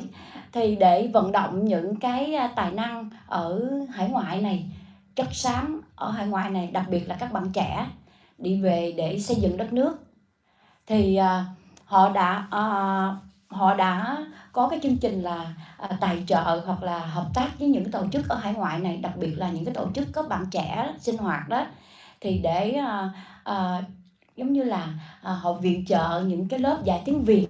Như hồi nãy nghe với các bạn cũng nói sẽ có lớp dạy tiếng Việt. Dĩ nhiên tiếng Việt mình rất là quan trọng, muốn giữ cái nguồn gốc thì mình phải học tiếng Việt. Thì họ đã ra những cái lớp đó để dạy tiếng Việt. Nhưng mà ở trong đó đó, Vân không ở đây, Vân không có attack, không có tấn công các bạn, nhưng mà họ có những cái lớp đó để dạy dỗ tiếng Việt, nhưng mà trong đó họ có len lỏi những cái sự tuyên truyền, tuyên truyền về cái thuyết cộng sản, vinh danh Hồ Chí Minh. Thì được biết là vào tháng 8 mùa hè vừa rồi thì tổ chức Vietrise có tổ chức một cái buổi picnic cho các em sinh viên, được tổ chức ở công viên Garden Grove. Thì có nói về tuyên truyền vinh danh Hồ Chí Minh và nói về cái cách mạng tháng 8. Thì Vân Kim muốn hỏi là không biết các bạn vô tình hay là cố ý nói về những cái việc đó để tuyên truyền Hồ Chí Minh và cách mạng tháng 8. Như bạn nói hồi nãy, bạn Stacy La đó nói là các bạn trẻ có lúc không có hiểu về cái lịch sử Việt Nam lắm, đa số là làm ở Mỹ. Thì Vân Kim hy vọng các bạn trong tương lai đó, các bạn khi làm những cái buổi đó đó, thì tại sao các bạn không nói về cái independence của cái thời Việt Nam Cộng Hòa, tại đây là 50 năm mà, 50 năm có nó liên quan đến Việt Nam Cộng Hòa. Mà lý do các bạn, Vân Kim rất là cảm kích là các bạn đều là những con cháu của hậu duệ Việt Nam Cộng Hòa đã bỏ nước ra đi. Hồi nãy giờ Vân Kim nghe các bạn đều là có nguồn gốc tị nạn hết, là phải thấu hiểu được cái nguồn gốc của mình. Thì tại sao các bạn là những cái thế hệ trẻ, tại sao các bạn không phải là tại sao, mong rằng các bạn trong tương lai sẽ tìm hiểu thêm tài liệu về Việt Nam Cộng Hòa. Tại vì khi mình làm về cái công việc này mình phải tìm hiểu hết, chứ mình không thể nhảy vô mình chỉ tìm hiểu 80 năm của Đảng Cộng sản Việt Nam, independence của Cộng sản Việt Nam. Mình phải tìm hiểu nguồn sử từ thể chế Việt Nam Cộng Hòa, tại vì Việt Nam Cộng Hòa trước Cộng sản Việt Nam. Thì xin phép tiên chị ngừng dưới đó, tại vì cái đó là câu hỏi đấy. Dạ. Tụi em đã hiểu cái câu hỏi rồi, Dạ. để em tạm dịch nha. Rồi sẽ hỏi cho người khác cái cơ hội. So briefly the question is, you know, as we have alluded to, I think we could just say Vietrise did have an event, and Tracy also mentioned the event. So she was asking about whether or not that event was meant to honor Ho Chi Minh or not, right? And then that was the kind of root of it. And to add, whether or not, as a suggestion too, is it useful to also include Vietnam Cộng Hòa efforts as well in the effort towards independence? Well, thank you for your question. There was a gentleman earlier that asked the same question, and I could kind of repeat what I just said, but once again, you know, it goes back to our programming with young people. They ask us, why don't we know anything that happened to Vietnam or Vietnamese people before 1975? Why is there so much hesitation to talk about our history? Why is it now we're seeing the colonization and the occupation of Palestine? We're talking about how imperialism isn't good, how colonization affects and harms communities for generations to come. How come we don't talk about our own history about that? And so it is a theory. That is, you know, what we're taught. And so the picnic was about bringing people together, as we do every year, to talk about history as Vietnamese people. I want to answer the question in good faith, but you know, these are things that we teach also our young people when they canvass door to door. We teach them to respectfully speak with those who disagree with them and who are genuinely wanting to have a conversation or dialogue. But for people who are just there to, you know, yell at them or scream or close the door, we tell them to thank you for your time and walk away. So maybe we'll have more opportunity to talk to each other, but I think I already did explain, you know, what our event was about. And it was 7 slides. It's all still on our Instagram if you guys want to read it and see it. But ultimately, what we want to do is we want these people to know their history. We want them to be proud of where they come from. And we want them to feel safe to ask questions. Cảm ơn chị cho câu hỏi. Thank you, Tracy, for your answer.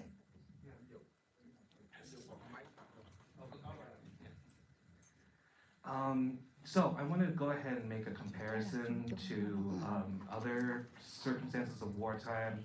So in the Korean War, which is still ongoing, we are at 50 years, and it is worth pointing out that the position of the Vietnamese refugees is that of a stateless population.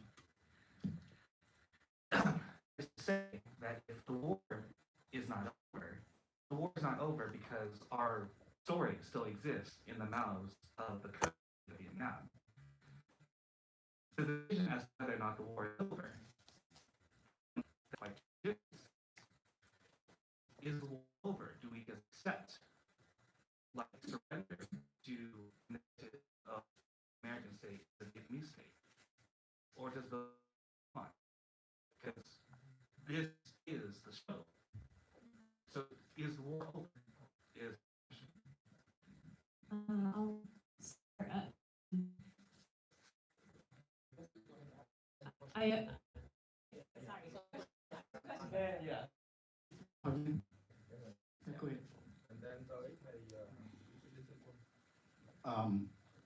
You know what? I think you're gonna hate me for this. There's this whole session about generational bridges, and I think some of you who are managers will appreciate this. When people make a proposal, the first question you always ask is, well, what if we don't do it? So what happens if we don't build generational bridges? What if we build generational walls instead? Forget it. Forget about bridging generations. And if we bridge generations, only this silo over here and that silo over there, what's wrong with not building bridges? Thank you for your question. Meta. Two very deep questions.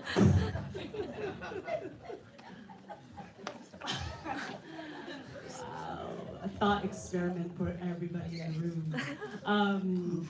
I want to quickly answer that first, the second one, and then the first one. Actually, I think that kind of, in some ways, they're connected because the question of is the war over? Is the war even over? I think both questions are really powerful because they kind of force us to imagine and engage in the questions that we have in an expansive way. And so what happens if we just build walls and then that's it, silence, embrace the silence, if you will. I will say what I observe in the process of trying to do the opposite thing is that even when people think that they are all good, like I've had people say like, that's it, I'm not talking to my parents, we disagree, and I'm cutting that umbilical cord, I'm raising the walls. What I've seen time and time again is that there is a gap that exists internally for people that becomes a deeply unhealed piece of them. And so I think what would happen if we decide to forget about it, let's just embrace the silence and build walls and allow the divisiveness to continue, is I think we would still exist, we would still be alive, but I think that we would be a community of continually unhealed people. And then maybe one day, maybe not in 50 years, maybe in 100 years at that point, then they'll have to reckon with that unhealed, that wound, and figure out what to do with it at that point. And I think that connects to the 50 years, are we still at war? And I think that so many people, especially those who were deeply and intimately connected to the war, say that the war lives on inside of them. And in so many ways, whether it's through displacement, whether it's through disenfranchisement or marginalization, we see that in the global Vietnamese community, the war lives on in many ways. And so when it comes to the statelessness of our people and the displacement of our people, I think that is something that is very real, and I think that one could totally say that the war is not over, and I think that's why it's vital to continue to have the conversations and continue to have the programming in order to address all of those things. Jadila, I know you would like to answer that. I'm going to just field a bit more questions just to have that added, and then I'll go to you to answer either that question again or a new one. Sorry, we have so many interested individuals. Yeah, I think we have time for just two. So I have back at the front, and then I think one over there, and I think we'll have to cut off. Okay, Yeah. okay, and then our panelists will have words. Yes, thank you. I think, the young generation here, base your study, base your history on what was written. And not everything that was written is right, is okay. Why? For example, in our history, the Chinese say the bronze drum is Chinese. But no, that we have time, we have people educate so they can study that. And it shows right away the Zhou Dong you see right away outside is not Chinese. Okay?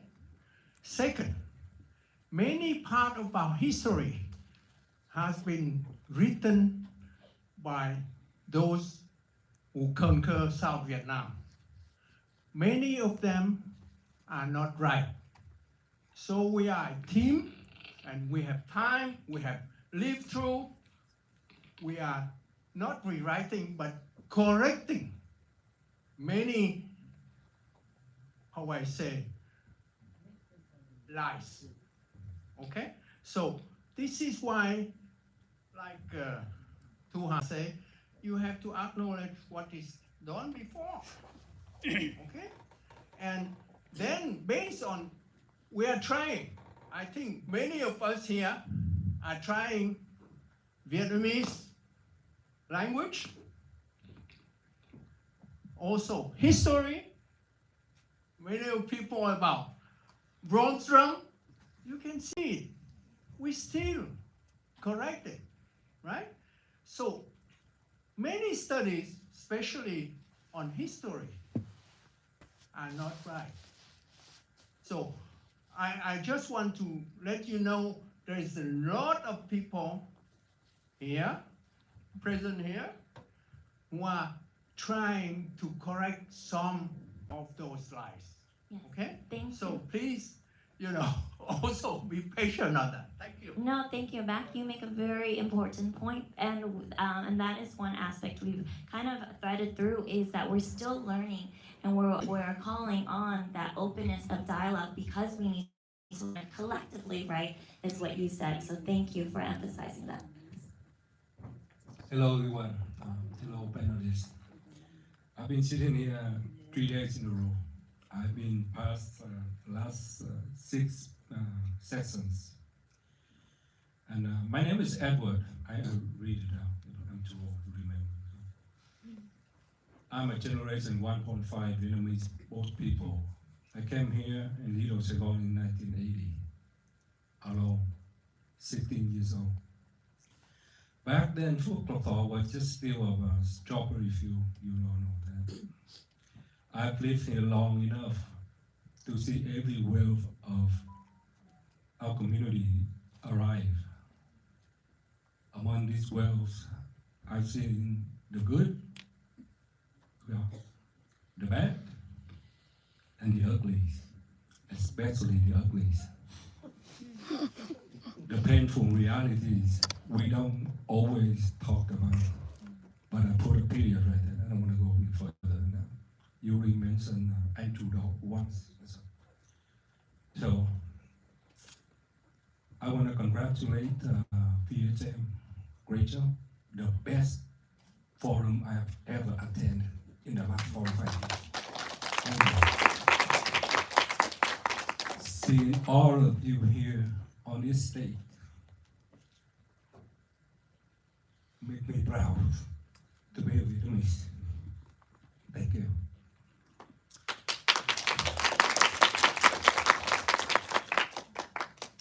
But after today, I hope we don't walk away and forget. I hope what happened here will become a snowball rolling into an avalanche. Because our community's future needs momentum, not silence. Thank you. Beautiful. Thank you so much. With that, we are at time. Do our panelists have any final thoughts they would like to share? Well, I just want to go back though. The question was the war over yet, right? But if you look at the war, why we have war? The South Republic Vietnam, all the uncle aunt fought Vietnam War because of the mission to protect the democracy, anti-communist taking over. Is the war still going right now? The war will not go in if the human rights recognized. Okay. Do you think in Vietnam right now, if you have a panelist like this, we talk freely like this, be accepted by the Vietnamese communist government? If they accept it, then the war is over. Because I am a generation 145. I escaped Vietnam when I was 9. And to tell you the truth, I think I have the right to say I'm the victim of communists because I escaped Vietnam multiple times. My first time my mom and I escaped and we get arrested right at the shore. And guess what? I was only 8. You know what the communists did to me? They sent me and my mom to prison without process, without court, without lawyer. They isolate us for 3 months without calling our family. I was in prison for 3 months. Cold floor, concrete, I only get fed one a day. So is the war inmates over? No, because if I look right now in Vietnam, I don't care how many people go back to Vietnam and see the beauty of it. But I see all the activists there. When they voice about, guess what happened to them? They get arrested, home arrest, or go to prison without process. It's still going on. And that's the war that we're fighting for. Every moment we're here, we call ourselves activists to speak for the one that cannot speak. But what about our people, Vietnamese in Vietnam? That's what our purpose is here. We speak not just for people here, but for people across the world that cannot have the right or basic right like us. They're basically open competition right now. And that's what we're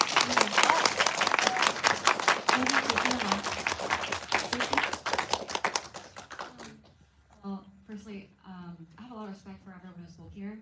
A few things to the question about the war. Wars are ended when treaties and agreements are signed. So I think to make it easy for young people when they want to understand whether war is over or not, you look at something specific and material like that. But when you want to compare it to other wars that have taken place, the Civil War, that was supposed to end the enslavement of Black and African people. Has that ended? You know, what's happening in Gaza, again, Palestine right now, has the war ended there, or is it continuing? Or is that even a war in the first place? My grandpa was shot in the knee and he was beaten during the war. That's not happening to me. I'm not in wartime right now. I don't have to get drafted. My dad was drafted twice to fight in the Cambodian War. I'm not being drafted. None of us are being drafted to a war. So the war is over in that sense, yes. But it doesn't mean that the things that we experience in our family, our parents, grandparents, the pain is over. But we have to understand specifically what is it that people are facing right now. The war is over, yes.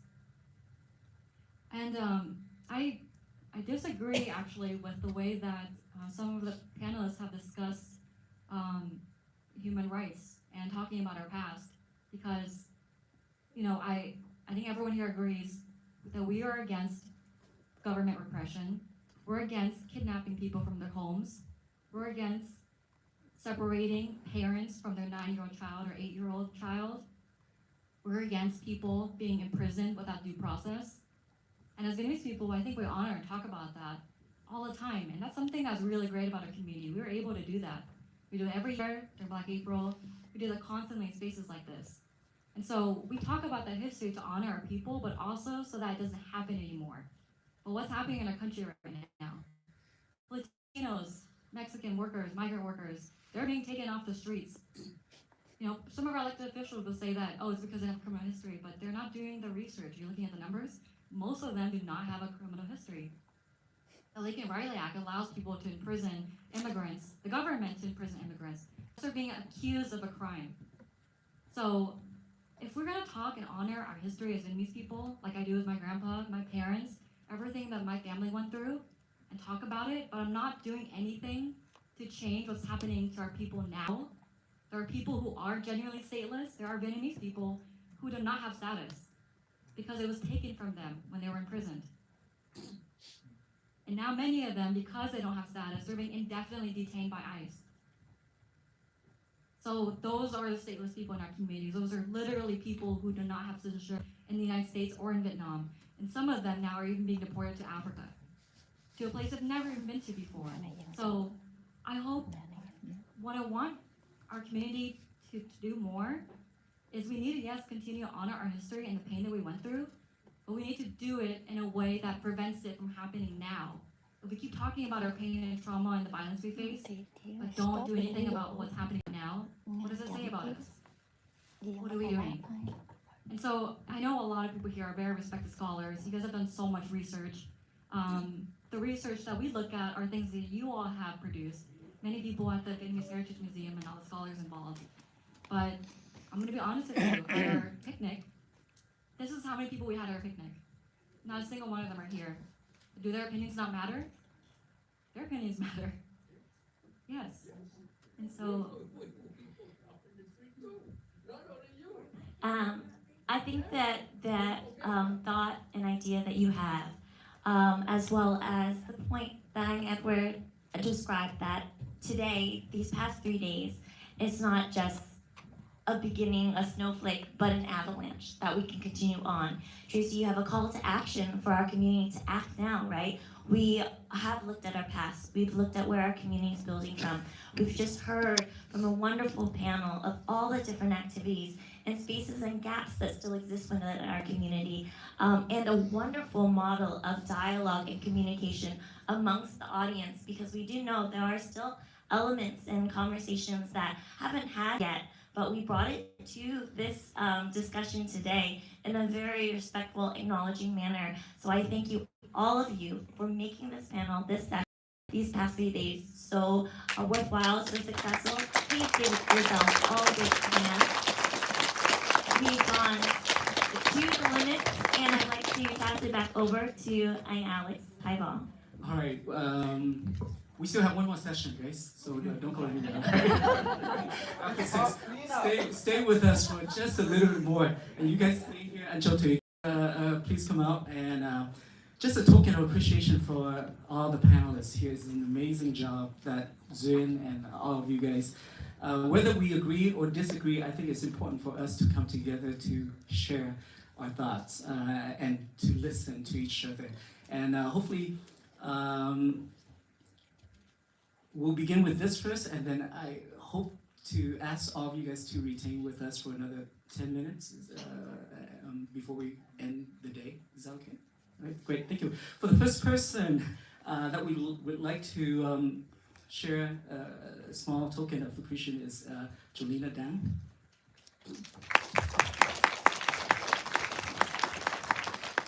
Ms. Quyên Ngô.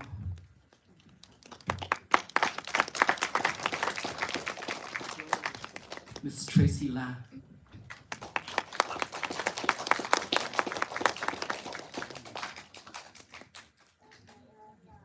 Ms. Tu Han Nguyen.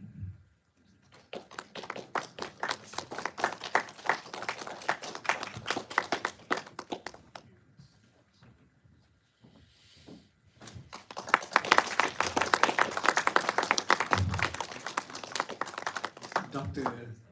Pauline Dong.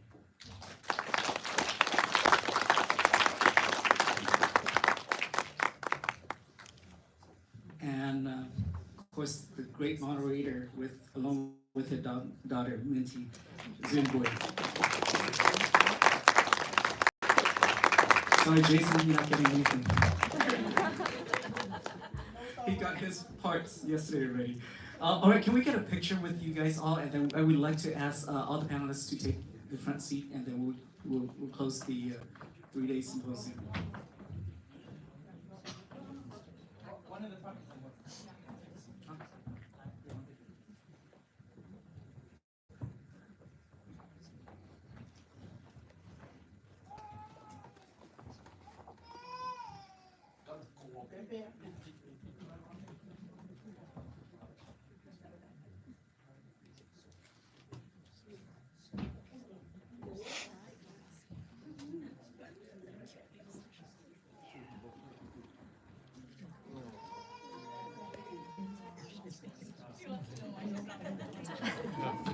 Quý vị có thấy sự hy sinh của cô Duyên hay không?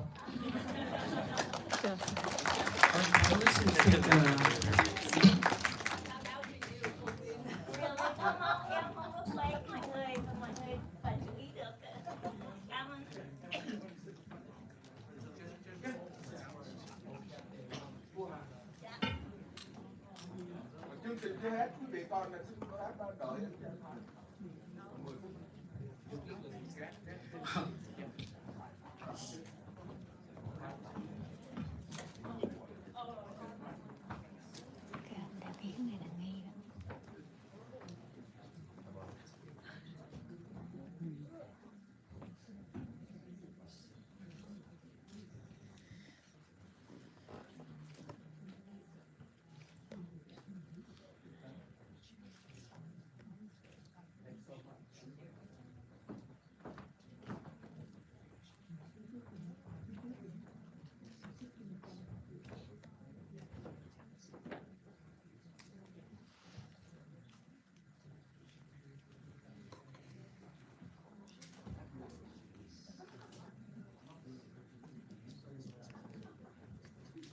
All right.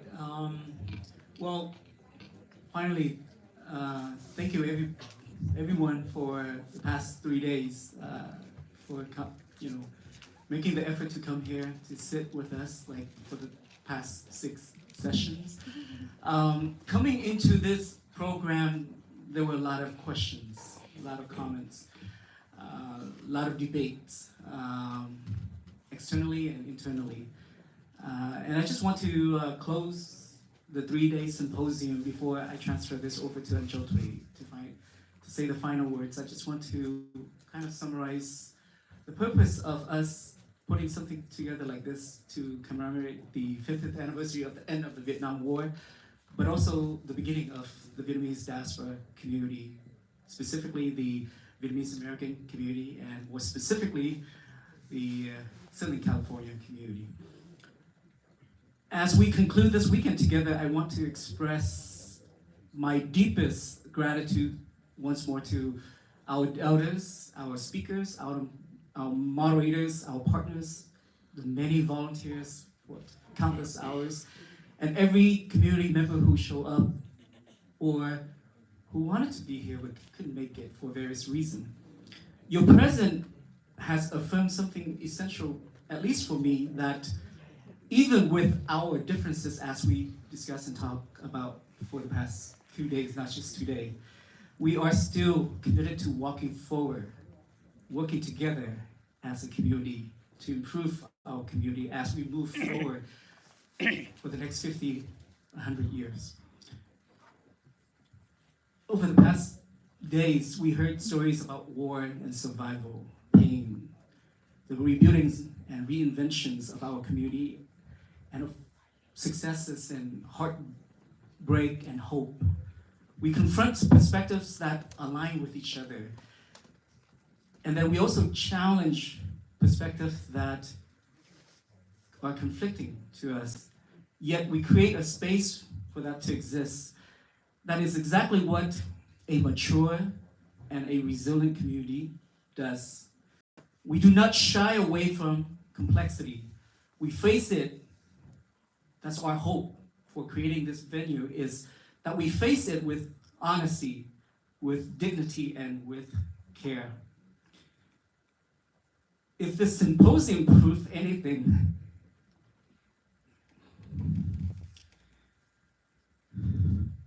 it is that the Vietnamese American story cannot be contained in a single voice.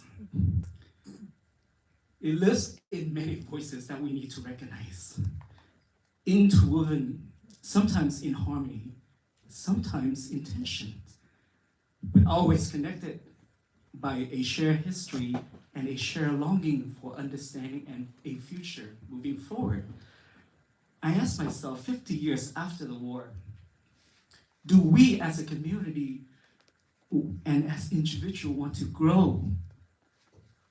Do we want to age with it in terms of time? Chúng ta là một cái cộng đồng chung sau 50 năm đó, thì chúng ta phải đặt hỏi liệu là chúng ta muốn già với từng năm tháng, or do we mature and grow with time? Hay là chúng ta trưởng thành với năm tháng? Đó là cái lựa chọn của chúng ta. Moving forward, I think it's necessary that you guys use these words earlier, right? Recognizing each other's existence is important, whether we agree or we disagree, but we need to learn how to recognize each other's existence because we exist, whether we disagree or agree. Because we don't recognize each other's existence, it's no different than our critique of the communist Vietnamese government erasing our history. Because that is not recognizing our existence, for example. And also recognize the diversity in history, in the present, as well as how we perceive the future, in that there are multiple history. There is no singular truth. That there are stories about Ho Chi Minh and the success of the August Revolution. But there are the flip side of it, that the August Revolution is also a coup d'état,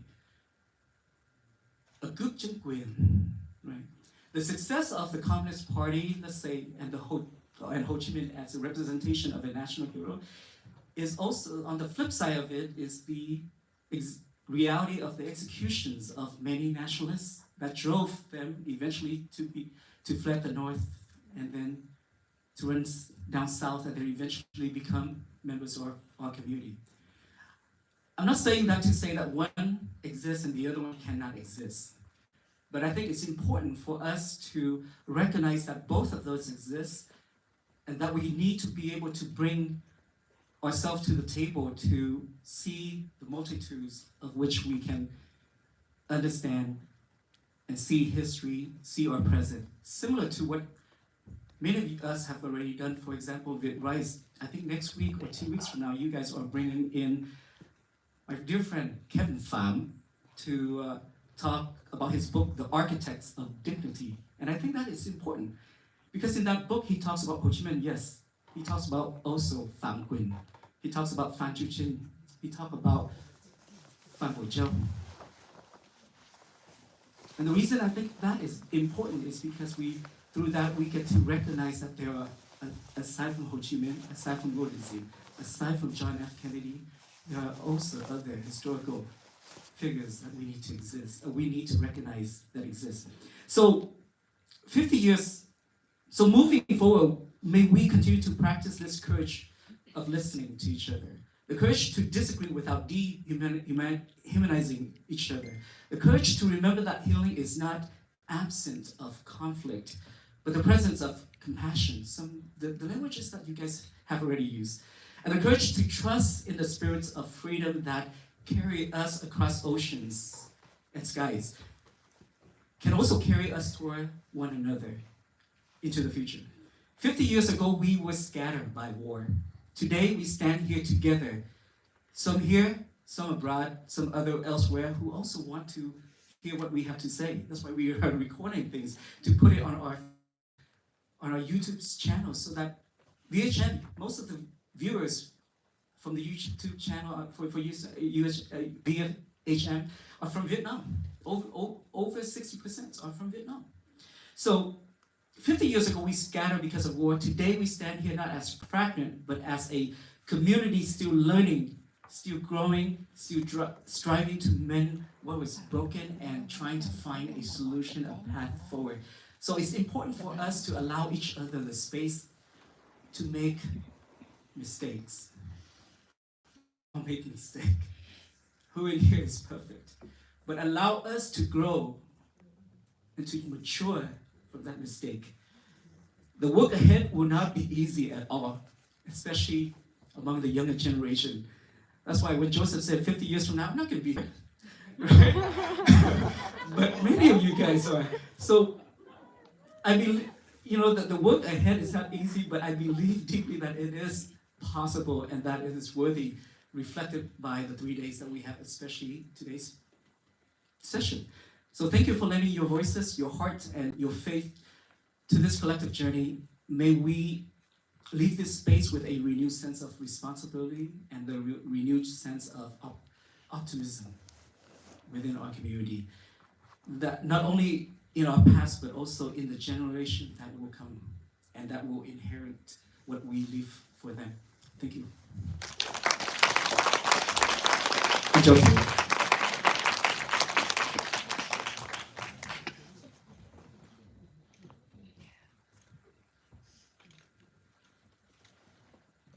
On behalf of the Vietnamese Heritage Museum, I would like to extend my deepest gratitude to each and every one of you for joining us at the second annual conference. First, I would like to offer my heartfelt thank you to Dr.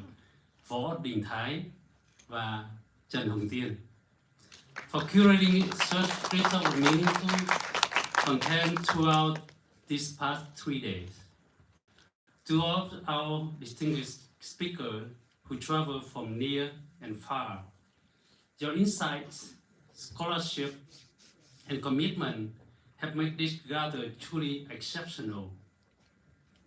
To our volunteers, thank you very much for your tireless work behind the scene and bringing the exhibition to life with such care and dedication.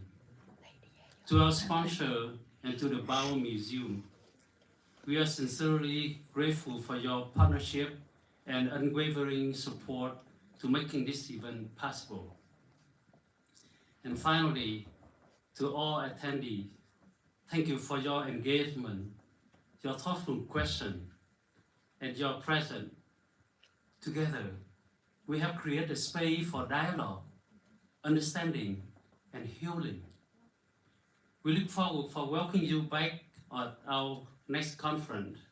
Until then, may you continue nurturing connection, building bridges, and lighting the path forward. Again, thank you very much and safe travel.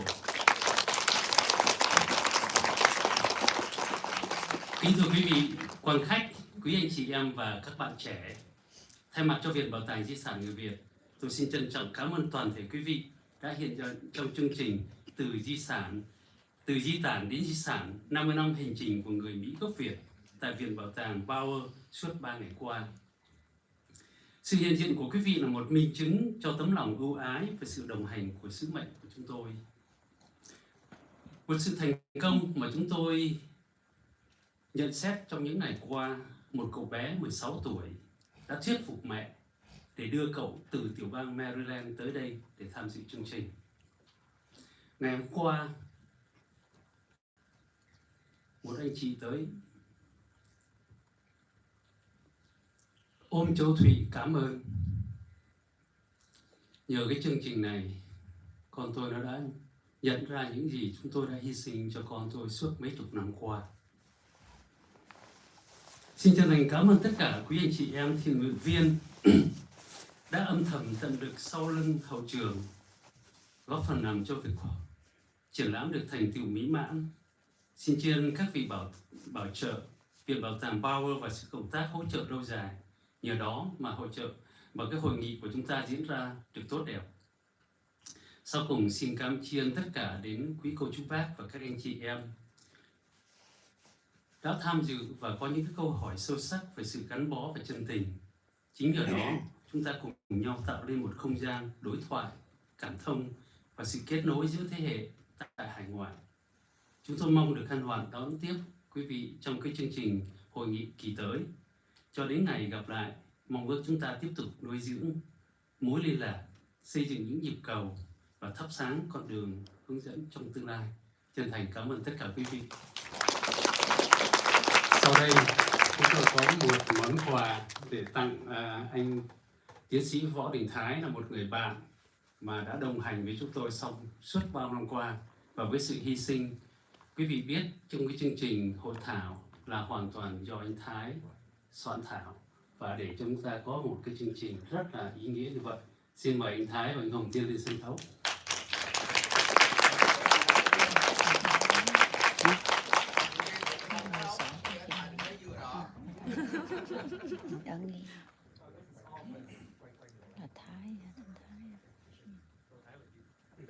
Alex Thái.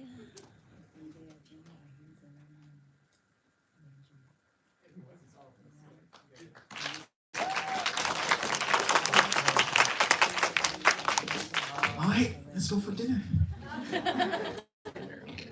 Em nãy giờ chưa được nói, bây giờ có một câu phải nói là mình còn session nữa, đó là clean up. So with all funniness and seriousness, we appreciate because we want to leave the Bowers Museum as clean as when we came. So we appreciate each and every one of us if you can just pick up something on the floor, any trash, anything. If you have $100 bill on the floor, pick it up too, so that way we can keep it clean and we can return it to the original state. That would help the volunteer a lot. And we need to have all the stuff from outside too. So I appreciate everyone's time and effort and any help you can. Thank you. Thảo Hồng cầm giùm mình cái này cái đó.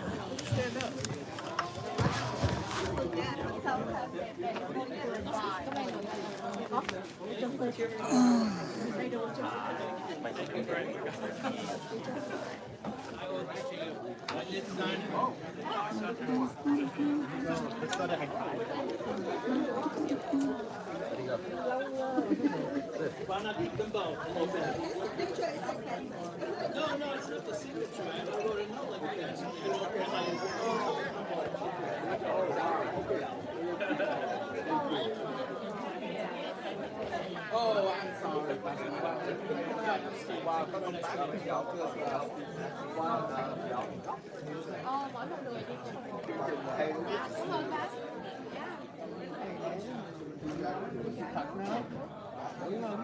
Sống tới có kêu bên dựa trên lịch sử mà nói để Chưa hỏi hết nữa. Chưa hỏi hết. Không, nhưng mà bao nhiêu cái đủ rồi. Đã đủ. Dạ, đáng lẽ là hỏi nữa, đáng lẽ có câu hỏi nữa. Ok. Đáng lẽ hồi nãy Vân Kim hỏi câu hỏi đó quý đồng bào chưa có hỏi hết. Còn nữa nhưng mà vì thời gian nên họ không cho mình hỏi nữa thì mình cũng tôn trọng cái quyết định của người ta ha. Đáng lẽ là Vân Kim còn nhiều câu hỏi nữa. Vân Kim ở đây cố tình muốn đợi gặp anh Alex hỏi một vài câu. Vẫn muốn gặp anh Alex hỏi vài câu.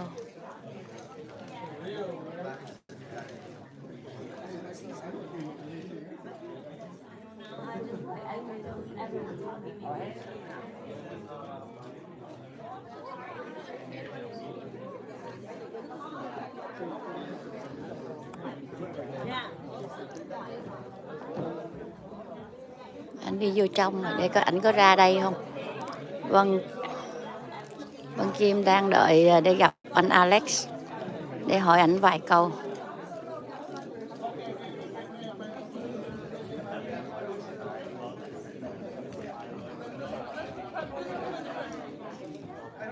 Alex là cái anh mặc áo đỏ trẻ hồi nãy đó quý đồng bào.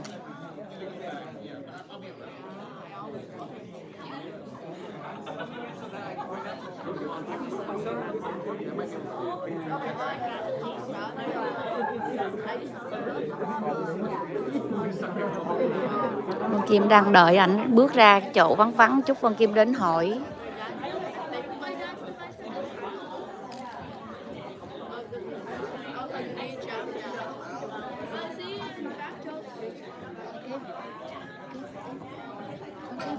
Vân Kim muốn hỏi cái anh này nè, anh mặc áo đỏ này nè.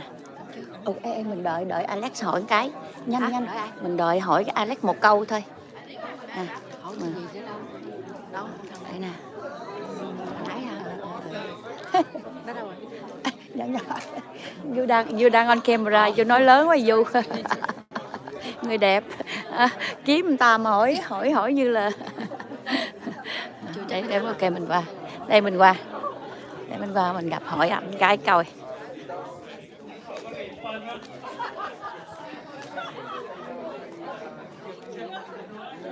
Hỏi cái.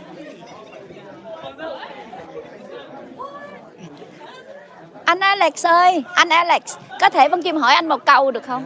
Rồi. Cảm ơn chị đã đến và đã trao đổi. Dạ, ok. Câu hỏi của Vân Kim á, là tại vì Vân Kim không biết, Vân Kim mới hỏi thôi. Dạ vâng. Dạ, tại vì không có cái sự tấn công hay là cái gì hết nha. Rồi, là trên mạng xã hội Facebook á, thì có lan truyền nhiều cái bài viết nói rằng là Alex đó, là trong cái dịp 50 năm ngày Việt Nam mất á, 30 tháng 4 đó, thì có người nói là Alex đã về Việt Nam để không biết ăn mừng cái gì cùng Cộng sản Việt Nam về cái việc 50 năm 30 tháng 4. Thì sẵn có Alex đây thì có thể là always là tốt nhất là mình gặp người trực diện để mình hỏi, để trên mạng nó không còn những cái câu ngơ ngẩn nữa. Thì có phải là bạn đã về? Giờ cho Vân Kim xin phép. Vậy Alex trả lời giùm Vân, có đúng như vậy không? Vâng, thì trước hết là người Việt Nam đó thì em trả lời một cái thẳng thắn thì cái chuyện mà về Việt Nam thăm gia đình trong mỗi năm từ năm 2000 cho đến bây giờ thì cái chuyện đó nó xảy ra giống như bình thường thôi.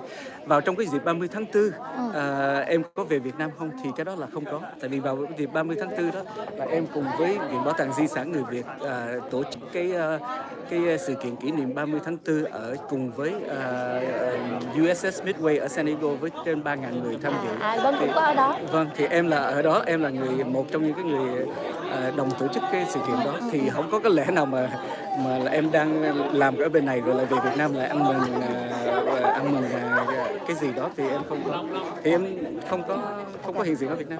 Rồi một câu nhanh nữa. Vậy là theo Alex nghĩ thế nào về cái nghị quyết là hòa hợp hòa giải nghị quyết 36 của Cộng sản Việt Nam và cái quyết định 1334 của Cộng sản Việt Nam?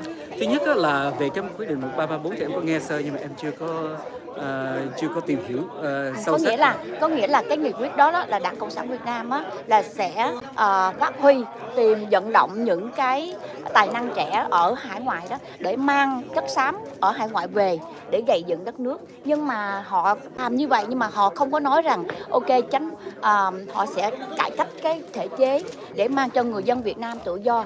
Thì nếu mà thật sự Đảng Cộng sản Việt Nam á, mà thật sự đem thay đổi cái cách cai trị đất nước á, thì như là cho quyền tự do dân chủ nha, như ở hải ngoại mình nè, thì dĩ nhiên họ không cần phải đi ra ngoài tìm mà mình sẽ tự về tìm xây dựng đất nước. Thì Alex nghĩ thế nào về cái việc đó? Thì em luôn luôn nghĩ là mình một cái con người mà đang sống ở trong một cái xã hội tự do giống như vậy thì luôn luôn cái yếu tố tự do và dân chủ thì nó rất là quan trọng trên cái tinh thần của một cái con người. Em luôn luôn đặt hai cái yếu tố là yếu tố quan trọng. Chính vì vậy cho nên chúng ta có cái hội thảo ngày hôm nay để nó thể hiện ra cái tinh thần tự do và dân chủ đó. Thành ra khi mà nhà nước Việt Nam mà họ có những cái chính sách như vậy mà mình nghĩ trong cộng đồng chúng ta nghĩ là họ sẽ ảnh hưởng tới cái cộng đồng như thế nào thì chúng ta mỗi cá nhân hay là những cái tổ chức chúng ta cũng cần có những cứ theo dõi, và nếu mà phát hiện ra được những cái thông tin, những cái bằng chứng chứng cớ gì mà có những cái sự gọi là thâm nhập đó thì chúng ta cứ phản ánh lên thôi. Em nghĩ trong cái cộng đồng của chúng ta rất là cởi mở trong cái việc là nếu mà có những cái sự kiện đó chúng ta cứ phản ánh rồi thì từ đó Thái nghĩ là từ đó thì chúng ta tiếng Anh nó gọi là mới address được cái vấn đề. Chứ còn bây giờ mình biết là họ nghĩ dù đi, mình biết là họ có những cái gọi là nghị quyết như vậy, nhưng mà mình không có biết là nó được thực hiện như thế nào ở trong từng cái tổ chức như thế nào đó thì mình cũng khó đoán được, đúng không? Ở ngoài thì có thể nhìn vô em thì có thể nói là em về Việt Nam giống như hồi nãy chị nói đó, nhưng mà cho đến khi chị trực tiếp tới em thì em mới ấy. Chứ còn bây giờ nếu mà ai cũng chưa biết cái điều đó mà ai cũng tung cái tin đó lên thì sự thật em thấy là nó cũng không có công bằng lắm. Không, ví dụ thôi nha. Ví dụ như ngay cái ngày 30 tháng 4 thì Alex không có về, nhưng mà trước một tuần đó hay sau một tuần đó Alex có về nữa không? Lần cuối cùng Alex về Việt Nam là năm nào? Cách đây 1 tháng. Cách đây 1 tháng. Là em về là tại vì bố em mới vừa mất. Em đưa di vật của bố về thăm gia đình. Và em về, em là nghiên cứu mà. Em về Việt Nam, em nghiên cứu lịch sử Việt Nam. Em về Việt Nam để vào những trung tâm lưu trữ để đi phỏng vấn người này người nọ. Cái đó là cái công việc của em bình thường để mình biết thêm để mình Vâng, cái đó là cái công việc của em. Xưa nay em đã làm 20 năm nay thì nó không có việc gì là lạ. Còn cái việc là tháng 10 này em có về Là tại vì em đưa di vật của bố em về để mà về Quảng Ngãi. Nếu mà quý vị có muốn hỏi là về đâu, ở đâu thì em rất là thoải mái, cái chuyện đó không có vấn đề gì. Vậy một câu hỏi ngắn nè, nếu mà Đảng Cộng sản Việt Nam họ chưa có thay đổi cái cách cai trị đất nước mà họ muốn nghị quyết 36 để họ họp và giải, thì bây giờ câu trả lời yes or no là Alex sẽ đồng ý hay là sẽ không chấp nhận nghị quyết 36? Trước hết là cái khái niệm hòa hợp hòa giải nó đã có cái vấn đề của nó rồi. Nếu chúng ta chưa hòa giải được những cái với nhau thì làm sao chúng ta có hòa hợp? Cho nên cái tiền đề mà đặt cái hòa hợp trước hòa giải là nó đã sai rồi về mặt logic. Nhưng mà chúng ta còn chưa hòa giải được á, thì làm sao mà có hòa hợp? Vậy thì để hòa giải thì chúng ta cần phải làm gì? Thì chúng ta theo Thái nghĩ đó, cả đôi bên và đặc biệt là từ phía chính phủ Việt Nam thì cần có những cái chính sách để mà hóa giải những cái khúc mắc tạo nên bởi chiến tranh và hậu chiến tranh. Thì khi hóa giải được những cái vấn đề đó thì chúng ta mới nói được đến cái vấn đề hòa giải. Còn cái hòa hợp thì cần một cái yếu tố còn xa hơn nữa. Cái lập đó là của em mà cũng không có gì mới, cái đó là cái mà em nói mười mấy năm nay rồi. Sorry, cái này mất hình em. Dạ, không sao. Em một câu hỏi nữa nha. Cảm ơn em nhẫn nại nha. Ví dụ như bây giờ các em trẻ hồi nãy đó, cái em Tracy La tại chị 73, sinh 73 ha, thì chắc kêu em được. Thì Stacy La nói rằng vì chính Stacy La là thế hệ trẻ cũng không có biết lịch sử nhiều, cho nên mà đặc biệt bây giờ Đảng Cộng sản Việt Nam khi họ ra cái quyết định 1334 á, thì họ muốn ra nước ngoài hải ngoại để họ tài trợ và hoạt động và thâm nhập vô những cái tổ chức, mà đặc biệt là những cái tổ chức mà dạy ngôn ngữ. Họ lấy cái cớ là dạy ngôn ngữ để tiếng Việt, để nói giữ cái gì đó của Việt Nam mình đó, nhưng mà song song đó họ len lỏi vào. Thì không biết là không biết, hy vọng Vietrise các bạn trẻ nè sẽ rất cẩn thận về cái điều đó. Và ví dụ như các bạn trẻ đây thì đa số các em đây là sanh ở Mỹ, thì có thể các em rất là văn minh, các em rất là nhân bản. Tại vì cái người ở Mỹ mình đó, đầu óc rất là nhân bản, không có sâu xa, không có hiểm ác. Thì các em trẻ có thể nghĩ là ok, đây rất là đẹp, rất đẹp. Công việc của em muốn hàn gắn dân tộc, vì yêu đất nước, yêu quê hương mình, muốn làm cho xã hội người Việt mình tốt hơn. Nhưng mà các em có thể sinh ở Mỹ không biết được những chiêu trò len lỏi của Cộng sản. Thì các em vô tình nghĩ rằng những cái tài liệu mình tìm được trên mạng hoặc là ai cung cấp đó là những tài liệu chính xác. Nhưng mà Vân Kim chỉ muốn các em cố gắng, chắc các em giỏi cái lịch sử hơn là chị nhiều, nhưng mà hy vọng các em khi mà làm cái gì mình cố gắng mình tìm cái lịch sử rất là mình đắn đo lắm, mình mới đem ra mình dạy cho các em. Giống như cái việc mà picnic mùa hè gì rồi đó, thì mình là các em làm như vậy thì mình cũng vô tình mình cho các em nhỏ trong cộng đồng mình đó biết về Hồ Chí Minh, mà thay vì biết những cái tội ác của ông thì lại vinh danh ông. Những cái điều đó mà trước cái cách mạng, nói trước về chế độ cộng sản thì mình có Việt Nam Cộng Hòa, mà biết trước Việt Nam Cộng Hòa mình có một cái thể chế tuy có 20 năm thôi mà đã rất là nhiều, một cái thế hệ rất là đáng lẽ nếu mà không bị sụp đổ là sẽ mình như Nam Hàn bây giờ. Mà bây giờ vậy thì hy vọng em với các bạn trong nhóm rất là cẩn thận. Vâng, không thì cái sự kiện mà của Vietrise vào tháng 8 đó thì em không có thể giải thích cho họ, tại vì em không có phải là thành viên của Vietrise, nhưng mà em có thể lưu ý nhanh cái sự việc đó. Và trong cộng đồng của chúng ta cũng đặt nhiều cái vấn đề, thì em nghĩ là một cái yếu tố mà ngoài những cái yếu tố mà chị nói về cái sự thâm nhập đó thì em có hay không cái đó em không có biết, nhưng mà có thể là mình cứ cho là có đi. Thì ngoài cái yếu tố đó em nghĩ là trong cộng đồng chúng ta còn phải quan tâm những cái gì hiện tại đang xảy ra ở trong cộng đồng. Tại làm sao nhiều em trẻ, con em của chúng ta sinh ra và lớn lên ở đây đó, họ học và họ có những cái nhìn nhận gì về lịch sử đi. Em nói một cái điển hình đi. Nhiều em đó, nếu mà họ lớn lên đây họ không biết cờ vàng ba sọc là cờ của Việt Nam Cộng Hòa. Họ sẽ không biết là không phải là của Việt Nam Cộng Hòa em, cái đó là của Việt Nam quốc gia. Em hiểu cái đó thì cái chuyện đó thì em hiểu nó bắt đầu từ cái thời của nhà Nguyễn chứ không phải là mới, nhưng mà bây giờ mình nói trong cái phạm trù của cái cuộc chiến vừa rồi đi. Đó. Thì nhiều bạn sẽ không biết cái điều đó, và nhiều bạn cũng không có biết cái sự tồn tại của cái chính thể Việt Nam Cộng Hòa nữa. Cái đó em nói thật là tại vì sao? Chúng ta sinh con ra rồi cho con học từ lớp 1 cho đến đại học đó. Đa phần ở trong cộng đồng chúng ta không quan tâm là các bạn đang học những cái gì ở trong và được dạy những cái gì ở trong nhà trường. Chưa nói bên chính phủ Việt Nam họ đã có ảnh hưởng gì. trực tiếp từ trong nhà trường Mỹ. Họ đã dạy hầu như em nói đó, 10 trang sách về lịch sử Việt Nam hoặc là 10 trang sách về chiến tranh Việt Nam đó, thì 8 trang là về cái vai trò của người Mỹ rồi. 1 trang y hoặc là hơn 1 trang thì vai trò của Cộng sản Việt Nam. Còn cái Việt Nam miền Nam đó thì hầu như nó gói gọn khoảng chừng còn một vài câu. Thì dựa trên những cái yếu tố đó, là người mà đã từng học những cái sách vở như vậy, đã từng nghiên cứu những cái yếu tố đó, thì mình mới thấy ra nó rất dễ cho con em của chúng ta khi lớn lên ở trong một cái xã hội như vậy mà không có cái sự dìu dắt của chúng ta, không có những cái sự đối chiếu đó, thì các bạn đó cũng rất là dễ mà khi học và cảm thấy là ông Hồ Chí Minh là cha già dân tộc. Tại vì đó là cái cách mà sách sử Mỹ họ viết như vậy.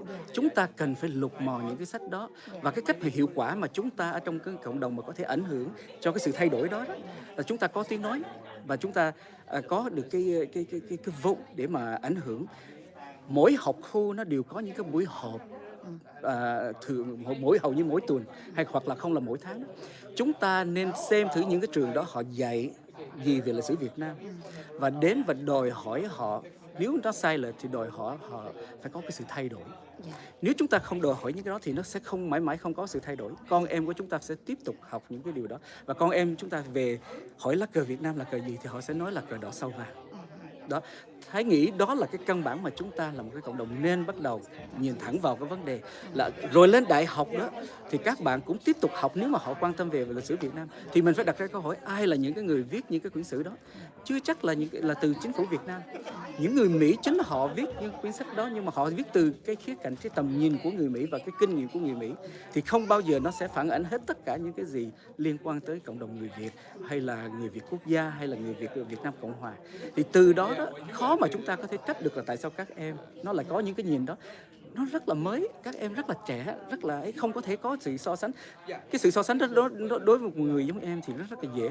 Tại em chuyên nghiên cứu về những cái chủ đề đó, em dành 10 mấy 20 năm nay để nghiên cứu chuyên sâu về những cái vấn đề. Các em thì chỉ dở cuốn sách ra đọc và cứ nghĩ nó là sách thì là tin. Và chúng ta đó, ở cái thế hệ của chị và của Thái hoặc là lớn hơn đó, thì chúng ta kêu là đáng lý các em có thể phân biệt cái sự đó. Nhưng mà tại vì chúng ta có cái trải nghiệm qua cái sự cực khổ, qua cái sự thời chiến và hậu chiến, các em lại không có cái điều đó. Thành ra nó khó cho các em có thể mà lấy cái trải nghiệm của mình để phân biệt được cái sự. Thái nghĩ là trong cái cộng đồng chúng ta cần phải, tiếng Anh nó gọi là nhìn nhận cái điều đó, để chúng ta đối diện trực tiếp với những cái sự việc đang xảy ra. Những cái học khu họ đang dạy gì cho con em chúng ta, các trường đại học đang dạy gì chúng ta, và chúng ta có tiếng nói để có thể thay đổi. Cái đó là cái góp ý của em. Tại vì kỳ rồi đó thì cũng như trong cái cộng đồng người Việt cũng có phản đối Vietrise về cái việc mà Vietrise định đưa cái gì vô để dạy trong cái học khu của gần rô về Hồ Chí Minh gì đó. Thì cuối cùng là vì cái sự chống đối của cộng đồng đó, thì cuối cùng là cái chương trình đó họ không có được thành công. Trên thực tế thì nó không có phải như vậy. Trên thực tế là cái chương trình giáo dục của ONCT thì em là cố vấn ở trong đó. Cố vấn trong cái chương trình, lập ra cái chương trình để cho thầy cô giáo có thể dựa trên cái chương trình đó mà dạy. Lý do tại sao nó có cái chương trình đó là tại vì ở trong sách sử mà người ta họ dạy cho, trong cái chương trình dạy của Hoa Kỳ bao nhiêu năm nay dạy về lịch sử Việt Nam đó, nó có nhiều cái sự sai lệch. Tụi em là những cái người nghiên cứu thấy những cái sự thay lệch, thấy thiếu tiếng nói của người Việt Nam, thiếu tiếng nói của cộng đồng người Việt Nam, thì tụi em mới cùng với nhau với học khu tạo ra cái chương trình học giảng dạy đó với trên 1.000 trang. Đó, nói về lá cờ, nói về ý nghĩa, nói về tất cả hết. Thì khi mà có một cái chương trình như vậy thì học khu họ sẽ có những cái chương trình hội thảo để phô trương cái chương trình đó để cho các trường tham khảo và giảng dạy. Thì Vietrise là một trong những cái tổ chức được mời để nói về cái khía cạnh hoạt động trong xã hội, chứ không phải là tới nói về ông Hồ Chí Minh. Đó, cũng giống như em được mời tới nói về cái thân thế của một cái con người tị nạn, chứ không phải là ấy. Nhưng mà khi người ta họ thấy là tại vì do cái sự kiện của Vietrise vào tháng 8 rồi tháng 9 thì được mời vào trong kia, thì họ cứ nghĩ là cái chuyện gì Vietrise làm vào tháng 8 và ông Hồ thì chắc là bây giờ OCDE cũng mời để Vietrise nói về ông Hồ Chí Minh. Trên thực tế là nó không phải như vậy. Tại vì em biết cái chương trình, em thấy cái chương trình mà chương trình không phải là mời Vietrise tới để nói về Hồ Chí Minh. Giống như hôm nay em nói một cái điển hình đi, khi tổ chức cái sự kiện này thì em cũng biết được có nhiều thông tin được gửi đến cho em, tuy là không gửi trực tiếp cho em, nói rằng là hôm nay tụi em mời gọi Việt Rice hay là Tracy đó đến là để giảng dạy về Hồ Chí Minh hay là cái gì đó. Nhưng mà tinh thần của tụi em thì hôm nay chị đến từ đầu cho đến cuối, nó không có phản ánh cái điều đó. Em nghĩ là như vậy.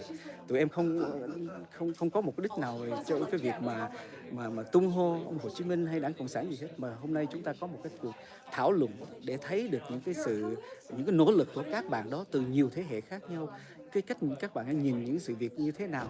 Và chị cũng đặt cái câu hỏi đối với Việt Rice và các em nó cũng nói rất là thẳng là nó trả lời cái câu hỏi là tại vì nhiều bạn trẻ đó muốn hỏi là muốn biết cái chuyện gì xảy ra trước 75 đó. Còn cái việc mà các bạn đã đi tìm mò những cái thông tin rồi, cái thông tin nó đúng hay sai đó, cái đó chúng ta cần phải giúp các em nữa, một phần nữa. Hồi nãy Thái có nói trong cái lời kết của Thái, việc gì nó cũng có hai mặt, nhiều mặt của nó. Đó. Có người thì có thể tung hô ông Hồ Chí Minh là ấy, có người có thể thấy là ông Hồ Chí Minh là một cái tội đồ dân tộc. Cái đó là cái mà chúng ta cần trao đổi thêm. Đó.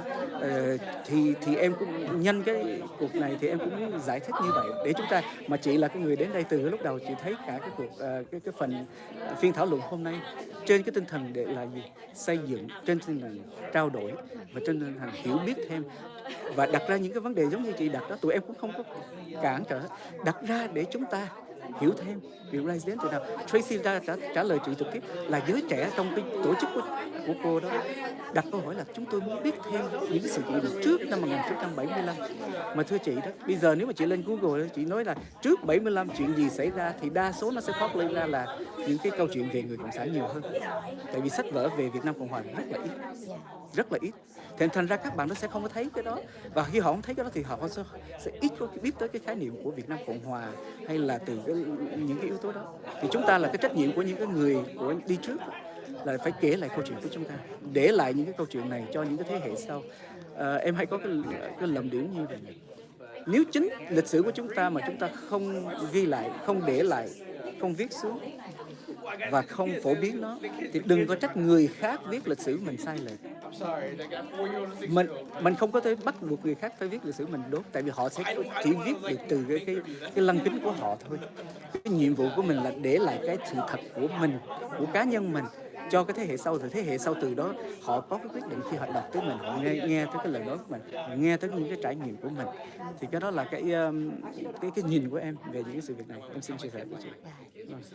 Cảm ơn Thái rất là nhiều. Cảm ơn chị rất là nhiều. Dạ vâng. Ok, chúc em nhiều sức khỏe nha. Vâng, chào chị. Ok, bye em. Rồi quý đồng bào ơi, cuối cùng Vân Kim cũng đã được hỏi những cái câu mà Vân Kim muốn hỏi rồi ha. Còn nhiều câu hỏi lắm nhưng mà thời giờ có giới hạn đó quý đồng bào. Bây giờ cả stadium cái này cũng đã trống vắng hết rồi, chỉ còn những người ban tổ chức thôi. Bây giờ vắng teo hết rồi. Giờ Vân Kim phải về. Bạn Thảo Hồng chờ Vân Kim mà nãy giờ á. Bây giờ đi về nha quý đồng bào ha.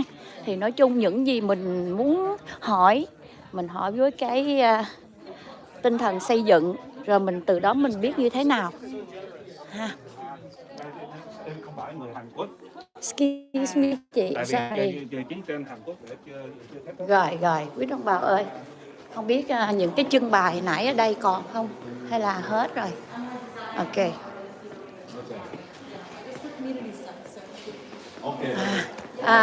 Triển lãm họ cũng dẹp hết rồi quý đồng bào ơi ha. Triển lãm cũng dẹp hết rồi. Thôi bây giờ mình về nha. Bạn Thảo Hồng ta Thảo Hồng ơi, Thảo Hồng bỏ Vân Kim rồi hả? Hồi nãy đó quý đồng bào, sau khi ở tượng đài yểm trợ tinh thần Tổng thống Donald Trump đó, thì đi chung xe với bạn Thảo Hồng với một chú cựu quân nhân mà bữa ngoài biểu tình á, 3 người đi chung. Vân Kim phải đứng lại phỏng vấn bạn Alex.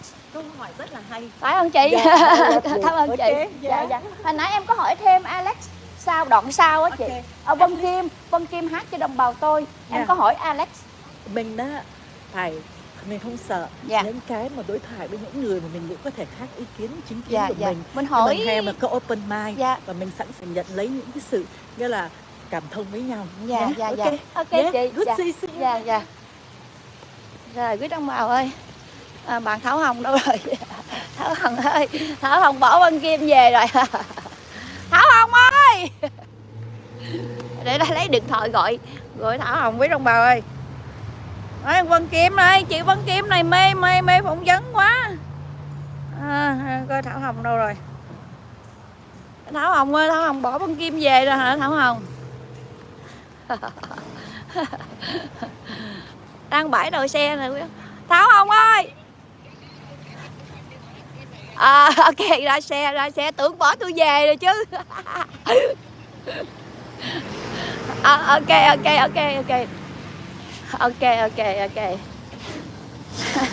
Hên quá, bạn Thảo Hồng chưa bỏ mình về. Đâu mất tiêu rồi.